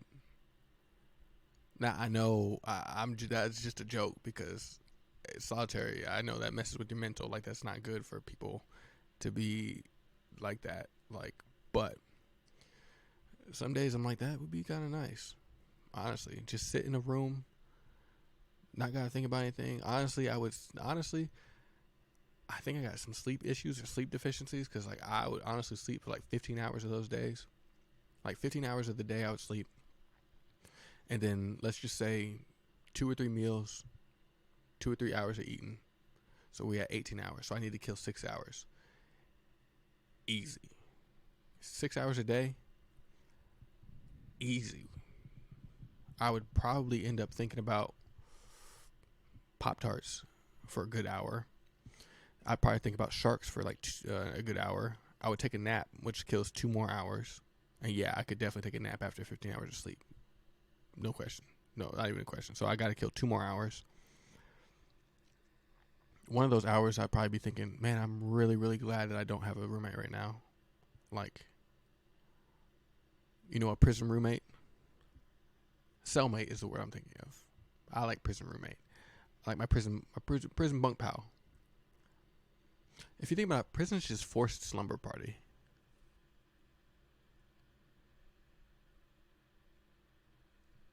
But and then I gotta kill one more hour, right? I'd probably be thinking about like Vin Diesel for that last hour. And that's 24 hours right there. That's all my hours. Like, that's what I would do in prison. If I had solitary confinement, and I feel like I could sustain myself pretty well like that for quite a while. Like, honestly, up until the point where it starts really damaging my psyche, like, it's kind of a dream. Like, when I daydream, sometimes I guess I'm daydreaming about being in solitary confinement. And I don't know what that says about me, but that's probably not good.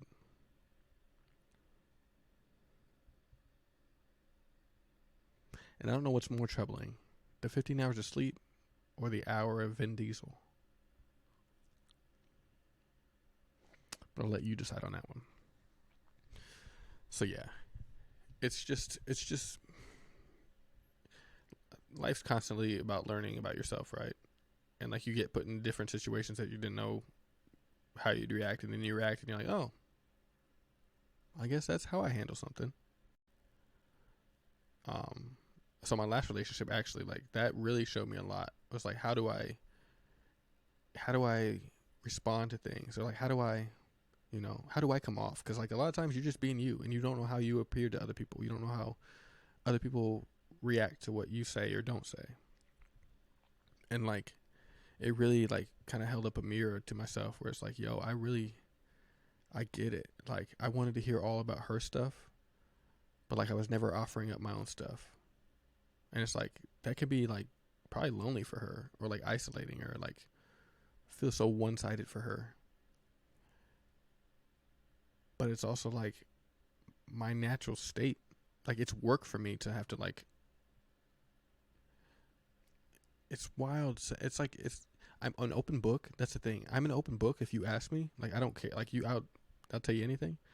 But to get to that state where I want to talk is a lot.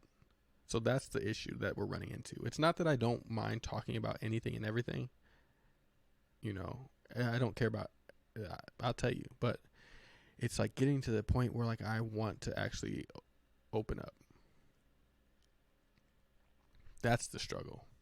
And that's where it's like, it feels one-sided, because if you're with somebody who wants to open up, and I'm the person who like, I don't really need to open up right now.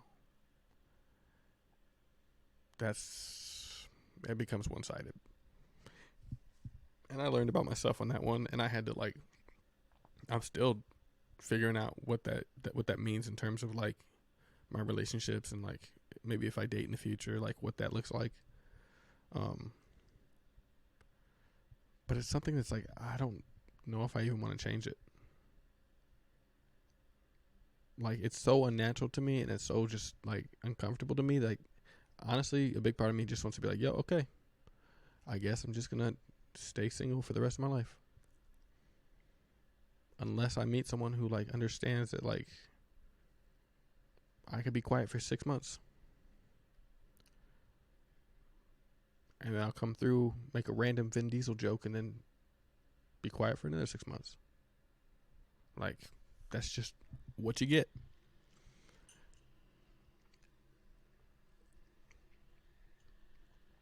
But dang, it's 1:30.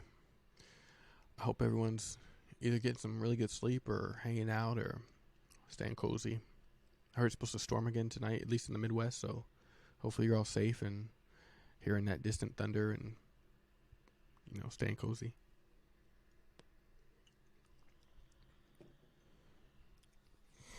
But yeah, I can't believe I didn't appreciate Kathy and our book, Soulmatism. Like I said, I was 23, maybe 22 when I took that trip to Charleston. And it was just everything. Like, Like that feeling, I cannot express to you that just feeling of comfort, like being around her.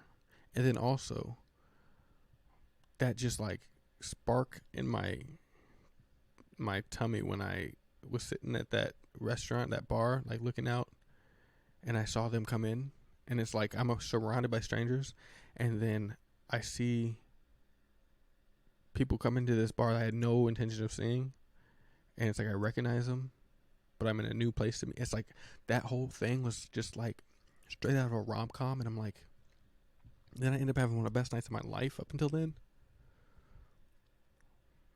Man, but it's like I guess that speaks a lot to like connection and like how at the end of the day, like even though I'm a cat at heart, it's like we all crave some sort of connection. We all crave to like be understood in some capacity or you know be heard.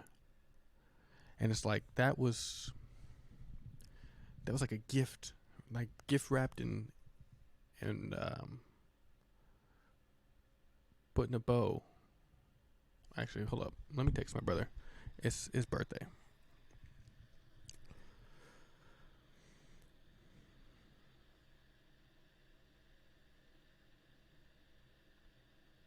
It'd be funny if he ever watches this, and so he's seeing me text him, because you never get to see the people texting you. That's funny.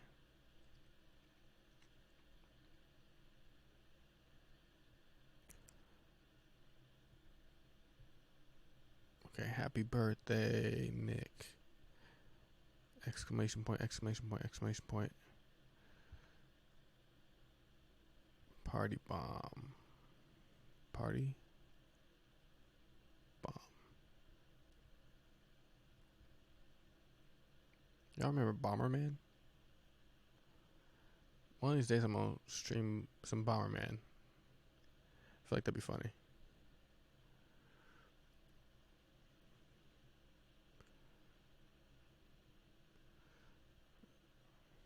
Yo, he's turning 31 today. That's wild. When I think of my little brother, I always think of him as like. For some reason, I always think of him as like 7 years old. No, no, no. More like 4 years old. I don't know why.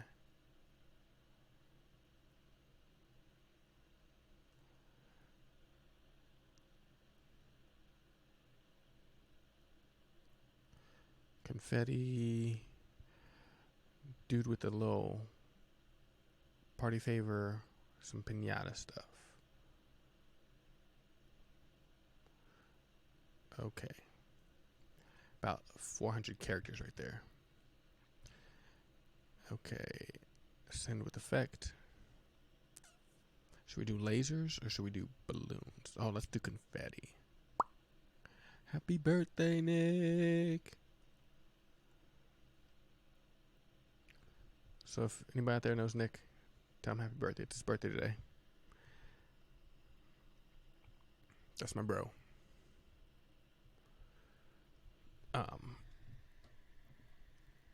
but yeah, it's like we all crave connection. We all, I think, at least most of us. And even though I am a cat at heart, it's like deep down, I want to be understood without having to explain.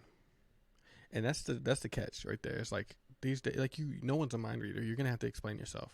But like everyone secretly wants to be understood without having to explain. Like you want to meet someone who just gets you.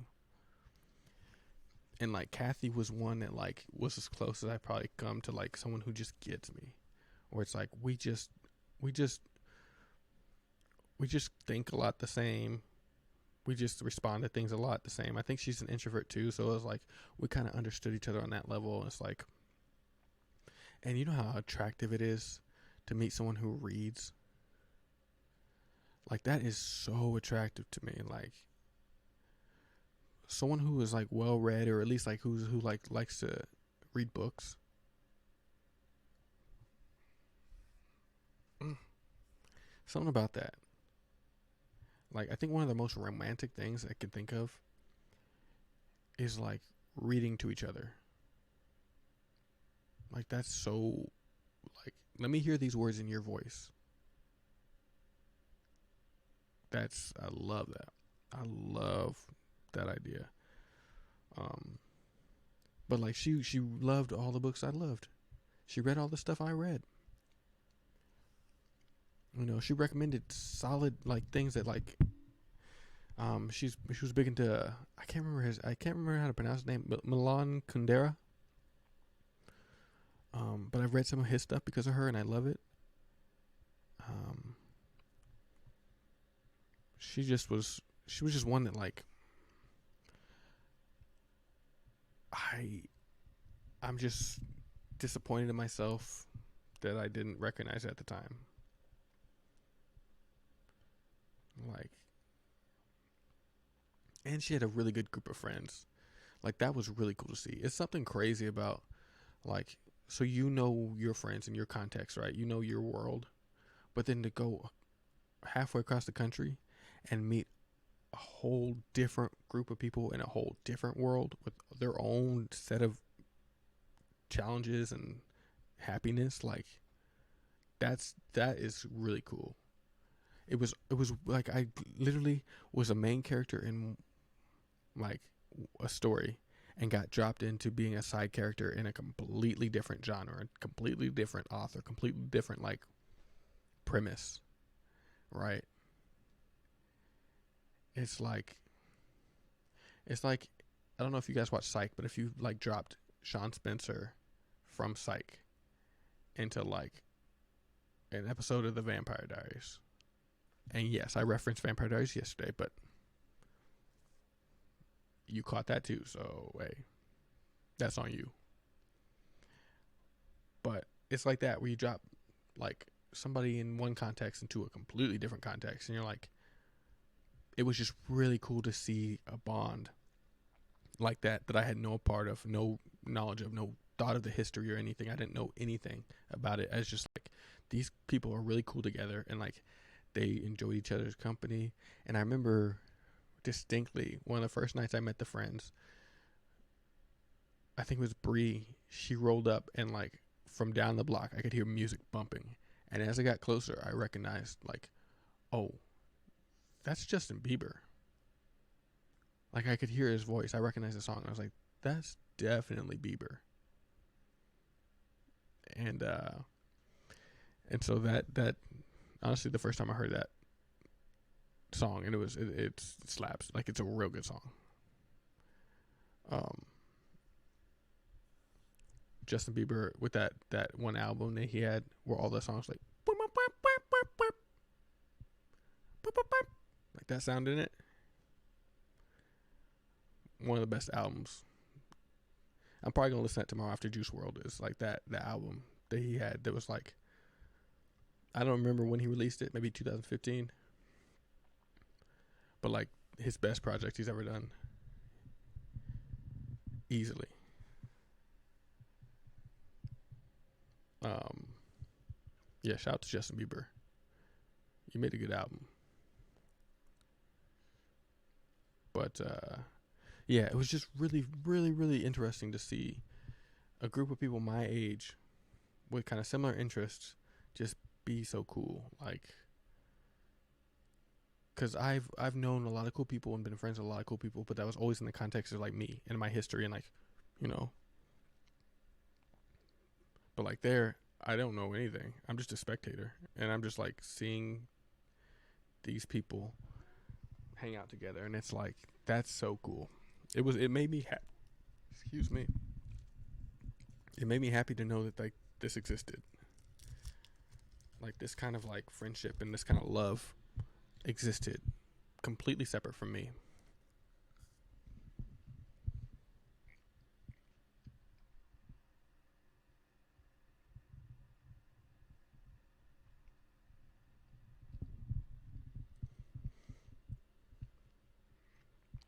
I remember one night I was sitting watching I think I was watching some more Chuck on the couch, and she was sitting at the on the other sofa reading like a research paper, and like it was so comfy. It was almost like we're already dating. I can explain it. Like we were friends. Maybe that's closer. Like we were just friends, and Like she was like she would read, and like I can pick up on cue. Like I can. One of my favorite things is like when you can feel comfortable with another person in their quiet, like in their silence. Like that's a must for me in like any relationship. Is you got to understand I'm gonna be quiet for a good chunk of time. And like she understood that, and then also I understood that she was the same way without even like us discussing it. Like I just knew. So like when she was doing her research or reading, and I was watching TV, we were just not talking, but we were comfortable, just in each other's space, which is like my actual language, love language. Like that's my primary. Is if that was one like being in each other's space, like comforting, like comfort wise, without talking, like that's my primary love language. But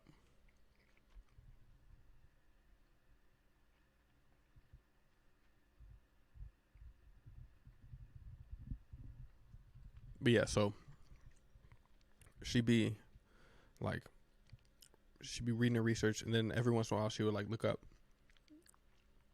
and we'd smile at each other, and then we'd go back to what we're doing. Or like occasionally she would like look up, and I could tell she wanted to talk, and then so we'd talk about it, and like she'd just like tell me about what she just read or what she was thinking, and like we'd like talk for 10, 15 minutes and discuss it, and then she'd go back to reading, and I'd go back to watching TV. Like it was so cozy, like it was wild, like it was one of those things like I almost had to pinch myself to think like I literally just met this girl like 3 days ago. How in the world am I so comfortable around her? And like I've read Yorknet, baby.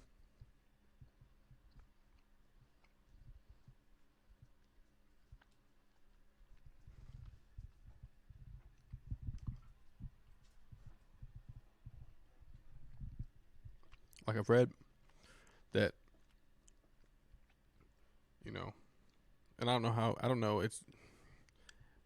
how true it is. I don't know if I necessarily believe in soulmates, but it's nice to think about. It's nice to have in my back pocket. Just, I can believe a lie. I don't matter if it makes me feel better. But there's a saying like, you know, when you meet your real soulmate, your heart won't beat quicker. It'll actually slow down. Like you'll feel at ease around this person. And like I like to think about it in terms of that. And I don't know, like I said, I don't know if it's true. I don't know. It sounded nice. And it was written in like a pretty font, so I believed it. But it's like I like to think that like if I meet my soulmate, my it'll kind of like be calming. Like I don't want chaos. I want like that calm. Um and that's very much how it was with her. But at the time I hadn't read that yet. I hadn't seen that. So I thought soulmates were supposed to be like your heart beats out of your chest, and you're like, that Tom and Jerry like, wow, boom, boom, boom, with hard eyes like spraying out your face. Like I thought that's how it was when you met your soulmate. Now I just realized that's lust. That was just some like lusty up like tomcat. But yeah, with Kathy, it was like all peace. It was like I was shook at how like comfortable I felt with her after, like, from jump. That plus the movie quality like meetups that we had, and the setting, like Charleston. If you haven't been to Charleston, it's one of the most romantic like American cities. It's like it's got those street lamps, those like oil street lamps that like turn on at sunset and they kind of glow, and it's like they look like little bird houses, but like glass and like iron, and like they glow, and like the fire's flickering, and it's like, yo, am I about to fall in love today? And there's always like it's just warm. It's a southern city, so it's like it's almost always warm, and like they've got palmettos, like palmetto trees, and it's just like the sea air is like right there, and then there's just so many good things about, like, so many things about that trip. It's a reason why Charleston is like one of my all-time favorite cities. Like having that first time be that great was like amazing. Like honestly, it's the reason I haven't gone to Savannah yet. It's because I love Charleston so much.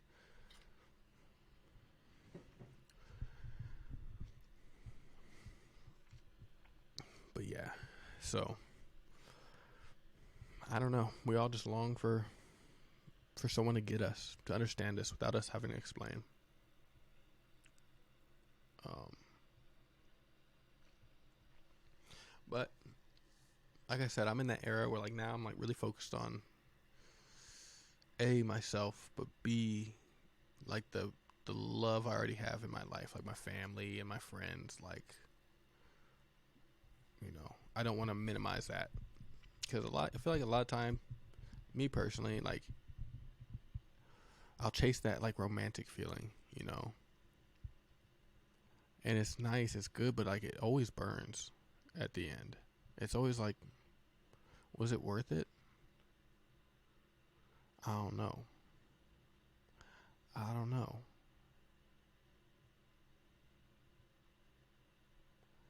I don't know. The things we think about at 2 in the morning. Um, let's see. Tomorrow's gonna be Korean drama night. I'm excited as heck for Korean drama night. Like this one, we're gonna talk about. Like I said, we're gonna talk about my K drama female crushes, and we're gonna talk about my probably top 5 or top 10 K dramas I've ever watched. So if you ever want to get into K dramas and like want to know my big hitters, like the best of the best for me, come tomorrow. And we'll be able to probably talk a lot about the actresses because I am a sucker for a good actor. And like some of these Korean actresses like are so good, like so good at acting. I'm like, dang. Like I am so impressed. Like it's just like I don't know. But so yeah, that'll be tomorrow. And then Friday we'll do Alan Wake. We'll get into chapter 3 of Alan Wake. I think that's where we left off of. And probably just have a real fun Friday stream where we just game, just get spooky vibes in here. You know, bring your popcorn, bring your blankies. We just have fun, just playing games, just playing games. But yeah, be thinking about if those poll question or those Q&A like drop boxes, if that's something you would like. That'd be fun to see. I think it'd be kind of cool, kind of interesting. Oh, I'm so dark. But melatonin's working.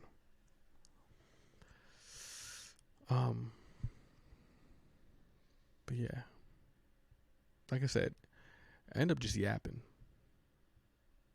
which is crazy because it's like we're going on 4 hours, and I had every intention of playing video games today.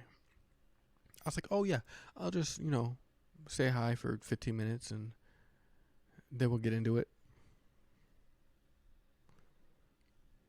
Y'all let me talk about Charleston for like 4 hours. And I'm here for it. I love it.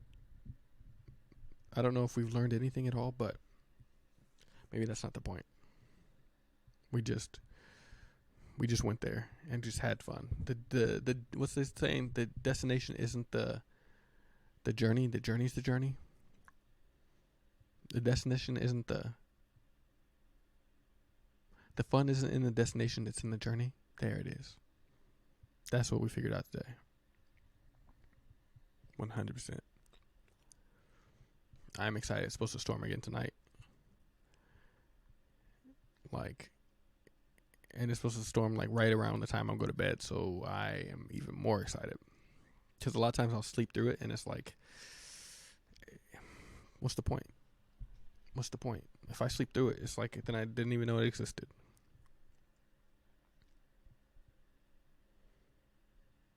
Prison roommate. Oh man, I would call if I ever went to prison and had a cellmate. I'd be like, "What's up, Rumi?" I'll just address him as Rumi. Also, hot take: I don't think prison would be that fun, and that's all I want to say about that. That's it.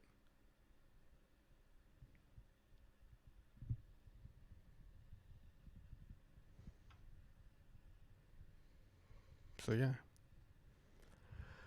Let's see. Should we wrap it up?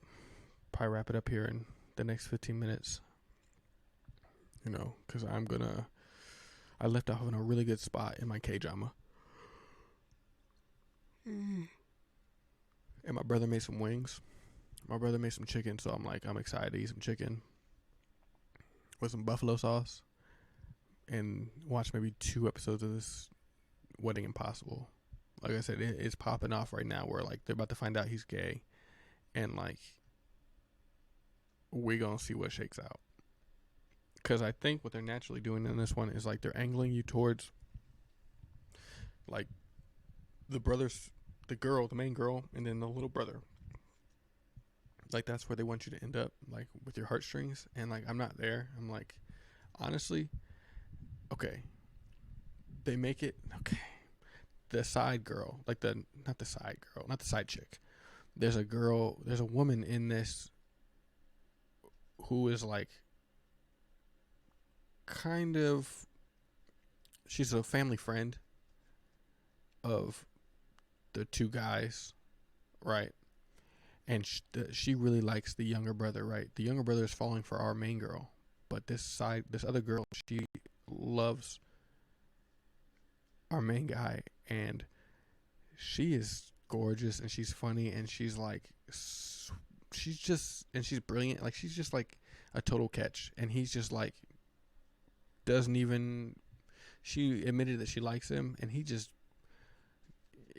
kept her hanging. Like I'm watching this, I'm like, that's my favorite person. Like she's honestly, I would rather her end up with the younger brother than our main girl. And our main girl is cool. Like she's got a cool smile, but like the way they wrote it is like I'm not even rooting for that. I'm rooting for this side quest over here. Like this is more interesting, which I do love about Korean dramas, where it's like a lot of times the journey isn't the destination. The side quest, the side characters are better than the main quest.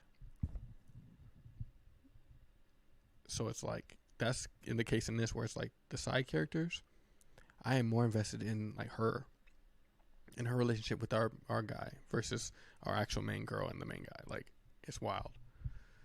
So like I would love to see that end up, but they're not going to do that.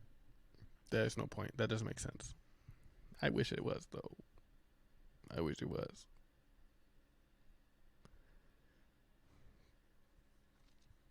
But yeah, I want to watch that and eat some wings. And after Wedding Impossible, like I said, I have got a list, and every single day, the list goes up. Like it just, oh, you can tell I'm getting sleepy. Every day, this list just grows and grows and grows. Like this list of Korean dramas I gotta watch or get to watch. Just, I'm at probably at least 25 dramas that I need to watch or want to watch. But after Wedding Impossible, I think timing wise, I still won't be at Queen of Tears. Like Queen of Tears won't have all their episodes released yet, so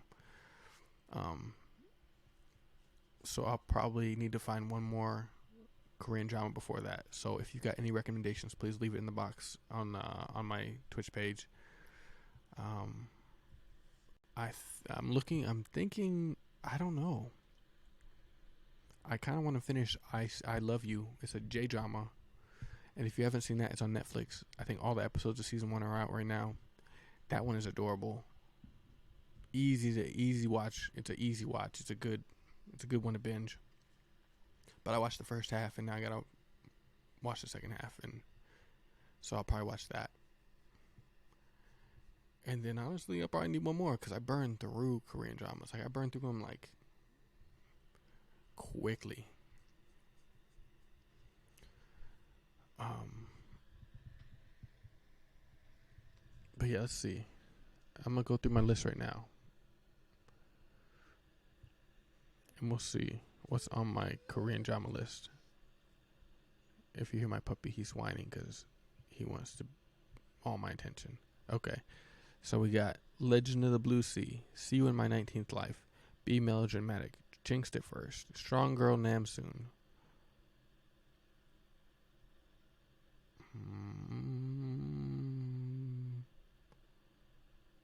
Dr. Slump, A Killer Paradox, Bloodhounds, Twinkling Watermelon, Tell Me That You Love Me, The Worst of Evil, Uncounting Encounter, The Glory, Wedding Impossible, I'm watching that, Love Me, Love My Voice, The Story of Park's Marriage Contract, Our Blues, My Lovely Boxer, Queen of Divorce, Midnight Studio, The One and Only, Jinxed It First. Did I have that?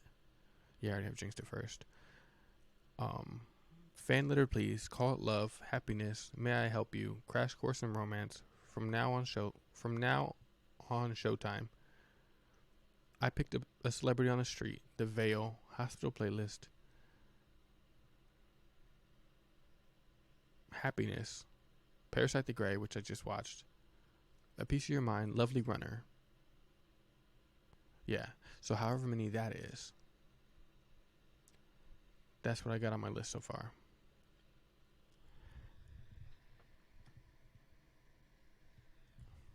So, yeah, I've got a lot of Korean dramas to watch, and I am excited because I am heavy in my Korean drama phase. Like I said, my anime has kind of dwindled out after I finished Jujutsu Kaisen, after I finished Chainsaw Man and Shield Hero. Now I'm fully in my K-drama phase where it's like I'm watching anything and everything.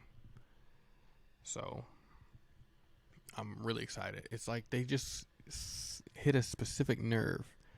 Like even the one I was watching today, even though it's not that great, like it's pretty mid. Like it has some shots where it's just shot so cozy. Like they'll shoot like the lighting on it is just so warm and cozy. It's like it's just good for your eyes to watch. Is how it feels. So I'm excited to be in this K-drama phase because like nobody's shooting dramas like Korean like directors. Like it's so cool. It's so cozy. If you ever need something to go to sleep to, put on a Korean drama, like a cozy one, not one of those like horror ones or like the zombie ones, but like put on like a rom-com Korean drama, and it'll be so cozy you'll just kind of zone out. Trust me on that. Like the way they shoot cozy scenes is just next level. It makes you want to be there, like just you want to feel that atmosphere, that experience. But yeah, so that's where I'm at in my life. Hope everyone out there is having good Wednesdays.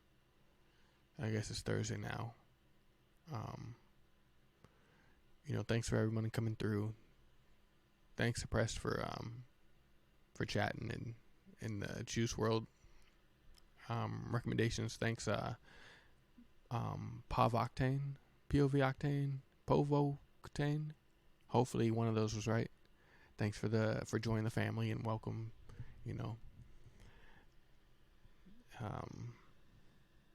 And yeah, thanks for anybody out there. If you've been lurking or if you just hanging out or stopping by, coming through, whatever it is, thanks for any of the support, anything, it's always love. I appreciate each and every one of you. Always. And like I probably say this every single time.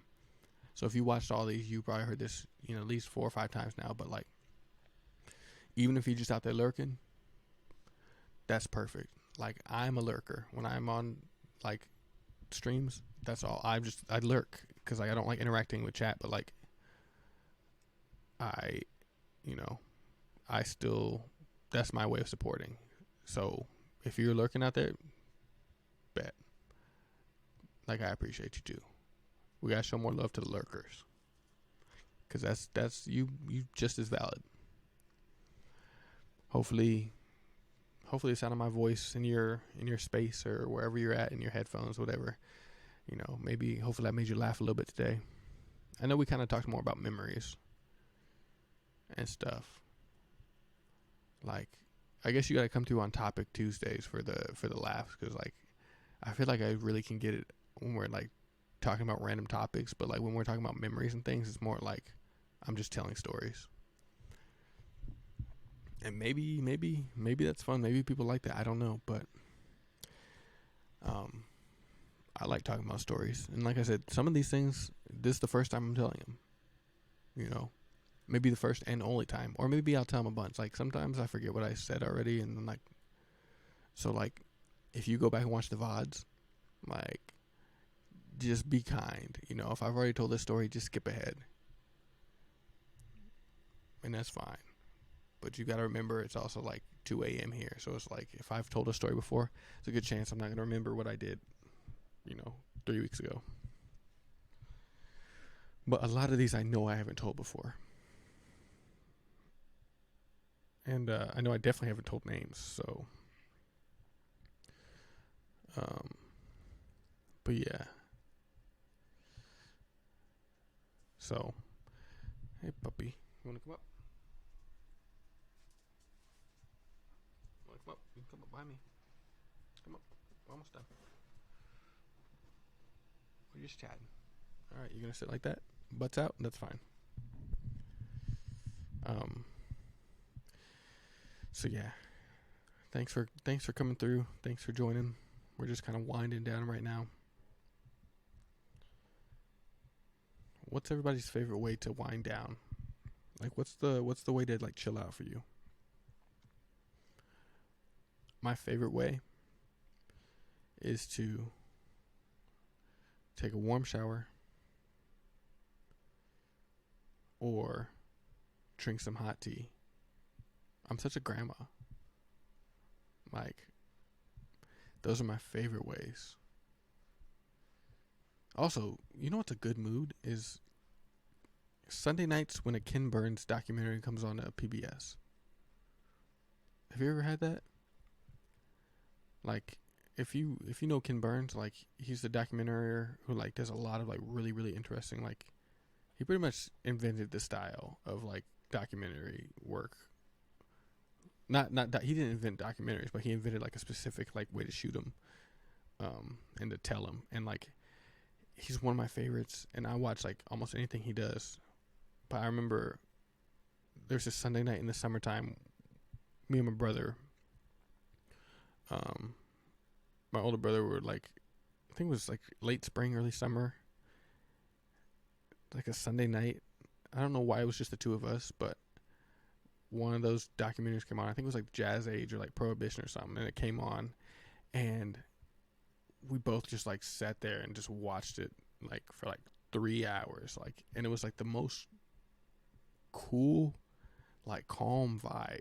Like, something about those like historical documentaries where it's always like Tom Hanks narrating, or like somebody who's like some big actor, but you can't quite place their voice. You're like, that sounds a lot like, is that Keith Powers? And but like, those are top tier moods right there. Is the Ken Burns documentaries. I love those to death. Like, that's another thing where like I'm kind of a nerd, where it's like I will binge watch. I'll spend an entire afternoon getting like hyper fixated on like, the Civil War. Like, when my day to day, I don't like even think about the Civil War, but like if a Ken Burns documentary starts up, and especially if it's like episode 1 of a Ken Burns documentary, oh, we in here for the next 12 hours. Like, because those things, are a 15-parter. And each episode's like 2 hours long. So like, you're in it to win it at that point. Like, you're in it.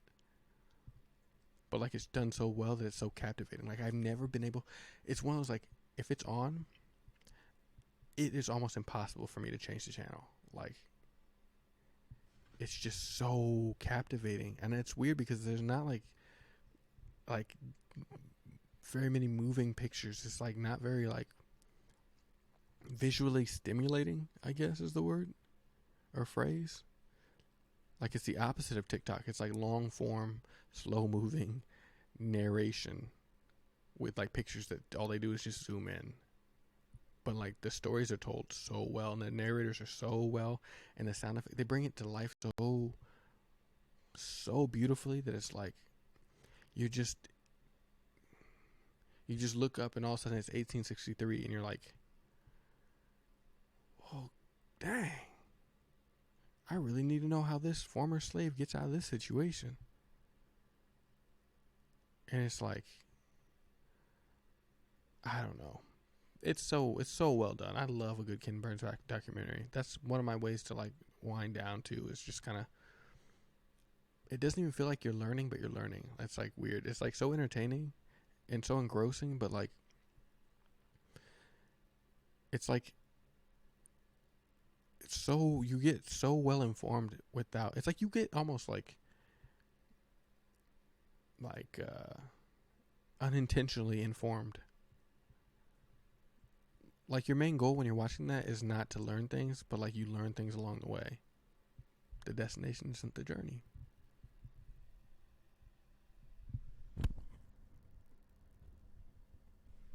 No, but I love, if you've ever seen a Ken Burns documentary, watch, which one would I start with? Probably like World War II. The World War II one was like crazy, like wild. Like both in content and in like execution. Like it was just, it's so well told, and like it's just so interesting. But my personal favorite is the Civil War one, because like that time period is so interesting to me. Like the 1860s America, like what a time to be alive. What an absolute gas. Like that would be equal parts exciting and alarming. So yeah, I recommend the Civil War one, because also they play those like those, there's just French horns playing everywhere, like throughout the series, like in the background. And it's always like because back then they wrote a lot of letters, right? So they're just like rereading letters that people wrote, and it's like, Ma, if you ever receive this, let me just tell you that I fought very valiantly, and I do not wish that you cry tears for me when I pass. I have fought dutifully and served this family with honor. Please remember me fondly. P.S. Tell Brother Jim I'll still whoop his butt in Mario Kart. Like things like that. And it's like, and it's like, it's so well done. And it's like you're in it, and you're just transported. And it's like, those are some of the best moods ever. If it's on TV, I encourage you. Like, if you ever happen to scroll through, people on TV these days, I don't know. But if you happen to scroll through PBS, like, and it's on, buckle in. Buckle in. Like, honestly, if there was ever like a perfect date night for me, it would be like a Sunday night Ken Burns marathon date night. Like, let's make that a thing. If I find someone who like makes me want to watch Ken Burns documentaries, then I know I found the one. Because that is peak romance to me, and not everybody agrees, and like that's okay.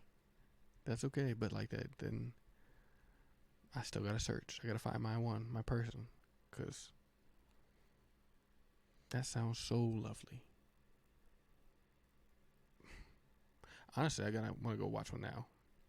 I'm gonna finish this K-drama and then we'll see the situation. I'll assess. Can you see my puppy? He's laying his full weight on me, and he's like 70 pounds. He's cozy. He looks like a blanket. I like it so much. Now he's licking the chair. Okay. Say hi.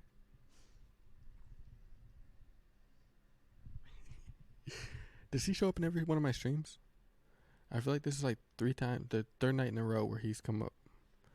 He gets to a point when it like hits 2 a.m. where he like wants to be cuddled. He's like a little baby that doesn't realize he's 70 pounds. He's also almost 5 years old.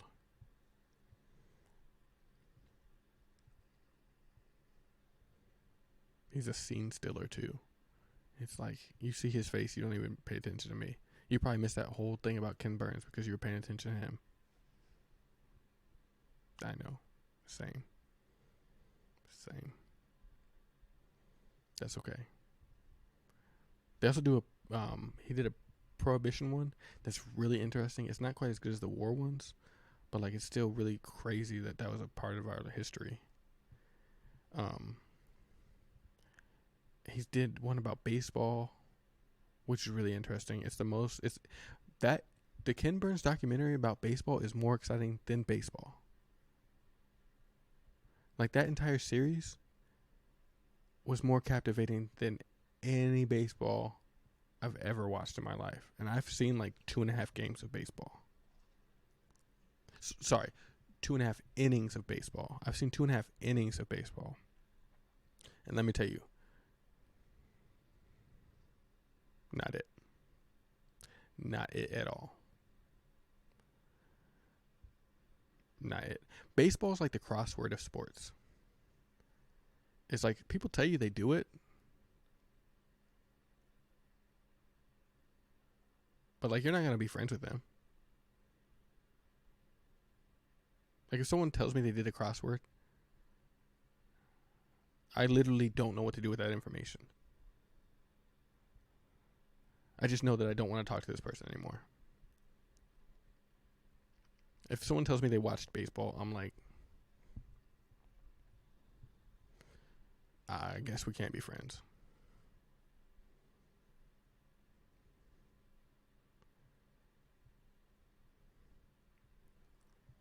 Who out there doing crosswords?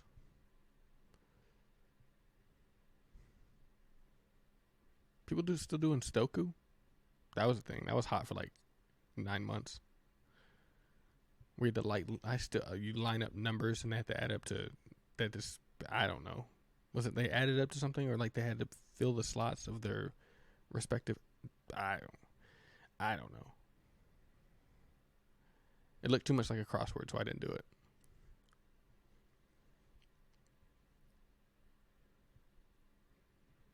All right, puppy. He knows what that means. Tomorrow we're gonna do K-drama Thursday. We're gonna be here tomorrow at 10 p.m. Central Time.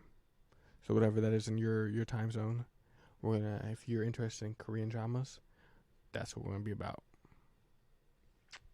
So it's gonna get fun, at least in my opinion. Because that's like I said, one thing I want to build is like a community. Yeah, it's cool if you want to come through and you don't care about Korean dramas. That's fine too. I don't like. That's completely cool.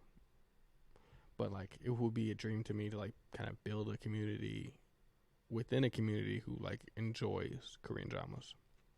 It's like just like wanting to connect. It's like I've got so many Korean dramas that I love, and like it's a big part of what I watch that I want to like share it and like talk about it with other people. You know, if I found my Korean drama soulmate who watches like the same Korean dramas as me and like enjoys them like the same, that'd be wild. But yeah, so tomorrow's Korean drama Thursday. Once again, Friday will be continuing Alan Wake. So if you don't mess with Korean dramas and you want to skip tomorrow, that is completely cool. If you want to see some Alan Wake, some video gaming on Fridays, come through then. But I'll be here both nights, 10 p.m. Central Time. Me and the pup. So yeah, I'm gonna go eat some fried chicken. Tell my bro happy birthday and watch some K-dramas and then call it a night. I will see you guys tomorrow. I will see you guys tomorrow. Thank you again for everyone coming through and you know, hanging out. We're gonna grow this thing and it's already been pretty fun. but we'll grow it and kind of just. I want to build like a kind of a safe but cool community where we just kind of kick it. We just laugh. We're just cozy. We're all good to each other. We're just kind. Um, we can share our own experiences and things like our near death experiences, all that kind of stuff. Music taste, all that, just like we were doing today. Um, but yeah, that's the kind of the hope and the goal. But thanks for showing up and showing love in any capacity. Stay warm, stay cozy. I will see you guys tomorrow for some Korean drama Thursday. All right, night, guys.